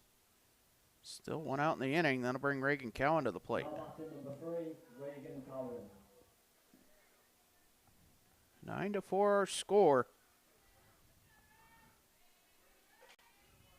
1 on, 1 out.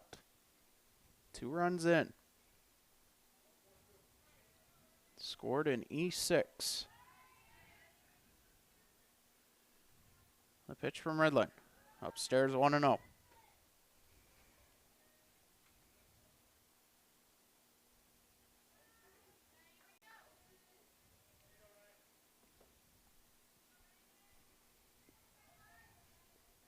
And the offer.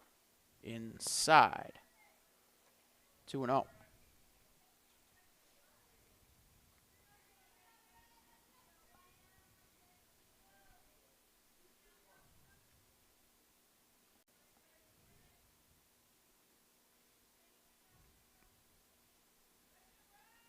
Cowan shows bunt, pulls it back as that pitch misses.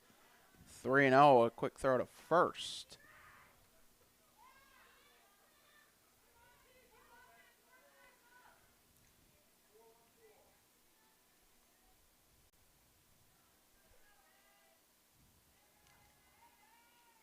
Now the 3-0 in there for a strike.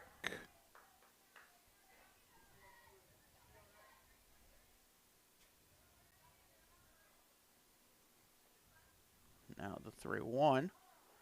That hits the corner, 3-2.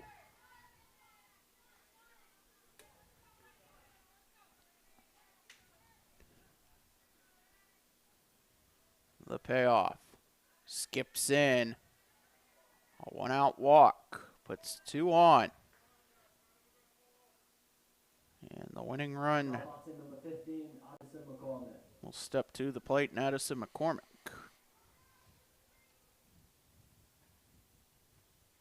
McCormick 0 for 3 on the day.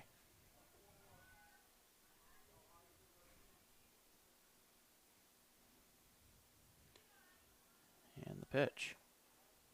High and inside, 1-0.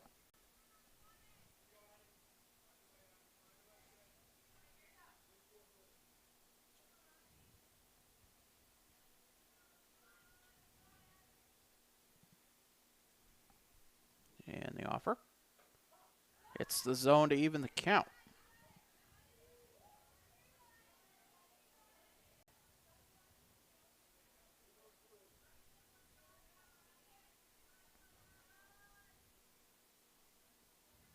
And the 1-1. Sails up now 2-1. Thinking this might be the longest stretch that McKenna's had this season. Losing her release point just a little bit. 2-1, grounded to short. Turcotte bobbles, the throw to second, not in time. Everybody's safe. That puts the winning run on base. Just a one out, right, Patrick? Yep, still one out in the inning for Sam Withy. 1 for 3 with an RBI. Bases full of Moose here in the bottom of the 6th.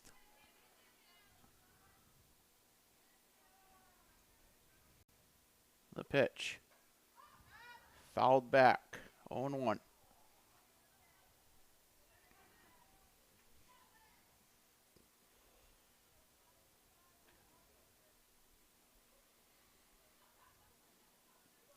Well, in game 1, a walk-off grand slam ended that one. The 0-1. Driven to left, and Field makes the catch. 2 away. Runners hold. Now batting number 4, Nora Adano. Yeah, good job out there, Olivia. Got a good jump on that one. That ball off the left-handed bat going towards the line. She's able to get the bead on it, make the catch. Nora Adano 0 for 1, 2 walks, a run scored.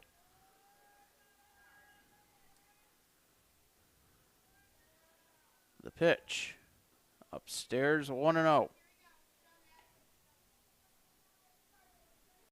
Nora had a home run in the first game, 3-run home to right field. So she's got the power. Corners in. 1-0 is low.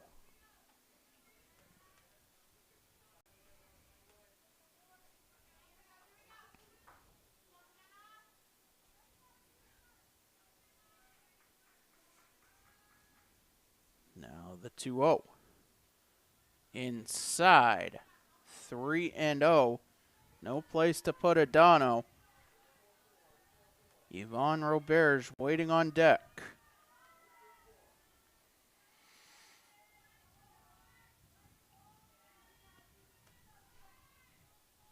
The 3-0. Skips in for ball 4. Now the winning run at second. I should say Aubrey Peer will step to the plate.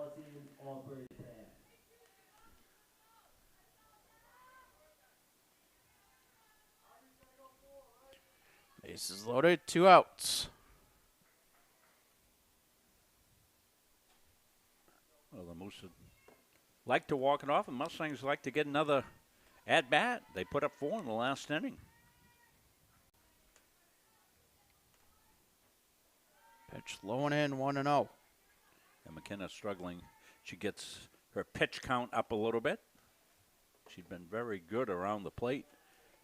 Most of those other innings struggle a little bit with release here.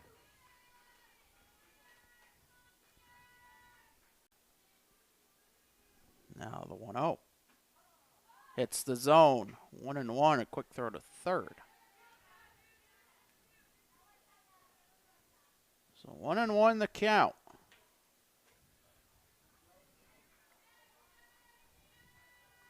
Three runs in. The winning run at second. The 1-1 pitch. Inside. 2-1.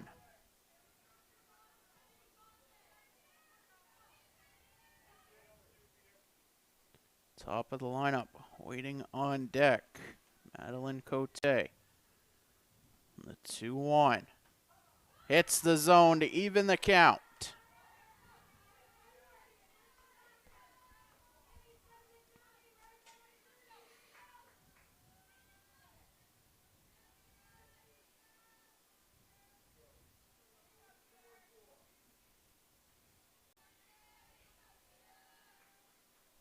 The 2-2. Sails up. Full count.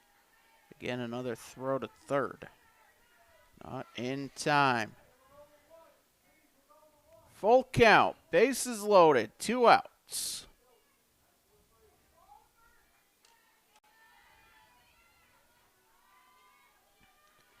The payoff. Driven to left. That's going to drop in. 1 run scores. McCormick grounds third. The throw in time.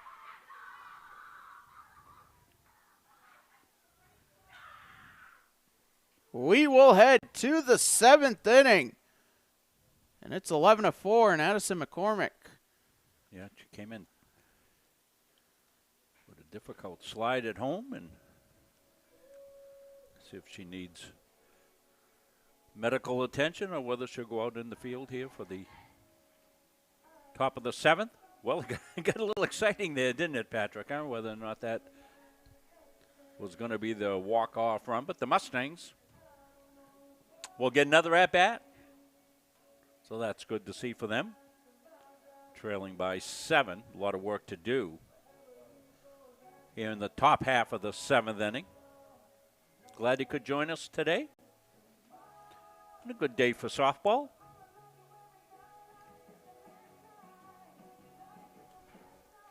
Two up for the Mustangs here in the 7th will be Brianna Arsenal, Olivia Ryu, Kennedy Lampert, 2, 3, 4. Mustangs will need 7, at least 7, to keep this one going. Do I dare say?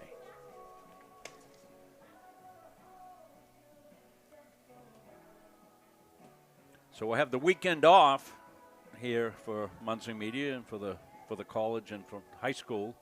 We'll be at a game tomorrow, but we're not streaming.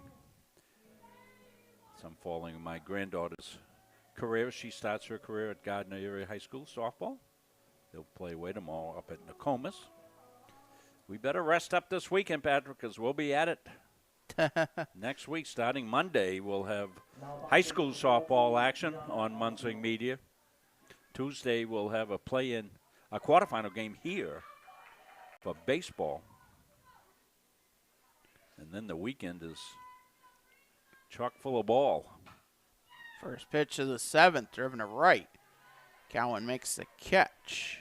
1 pitch, 1 out.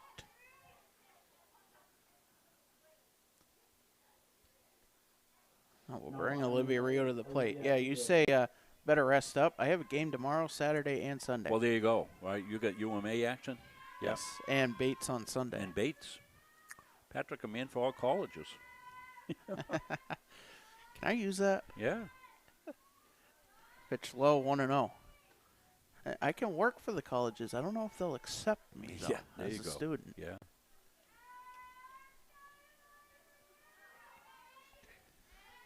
The 1-0. Popped up right side, but that's going to go out of play. 1-1. Well, we're happy to report here at the college that tuition permanently free tuition. Thanks to the legislature. Governor Mills put that in the budget. Pitch grounded to short. Cote with it over to first. 1 hopped in time. Good scoop by McCormick. Yeah, good to see McCormick back in there. 2 up, 2 down. Now batting number 12, Kennedy Lampert. Kennedy Lampert looking to keep game 2 alive.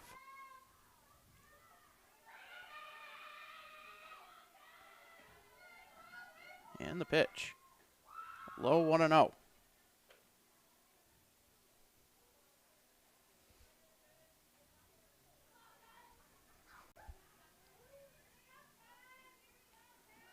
And the offer. Sails up now 2-0.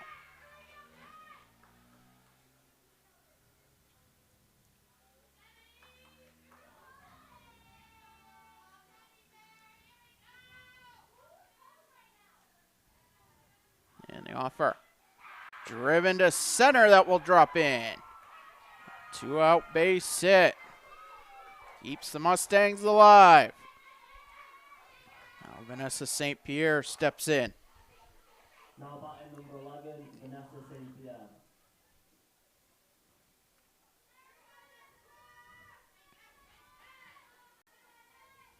The offer is low, 1-0. St. Pierre 1 for 2 on the day. Also has a walk.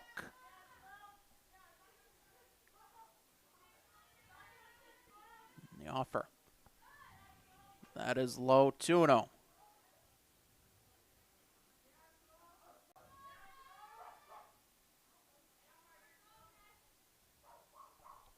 The offer. Popped up. Right side. Cowan will make the catch. That is going to do it. The Moose sweep the doubleheader here in Auburn as the home team. They take game 1 12-1 in 5. Game 2 went the distance, 11-4. And that's going to wrap up our coverage here today for executive producer Mr. Rob Munzing. I'm Patrick Dexler saying so long from Auburn. Moose sweep it here today.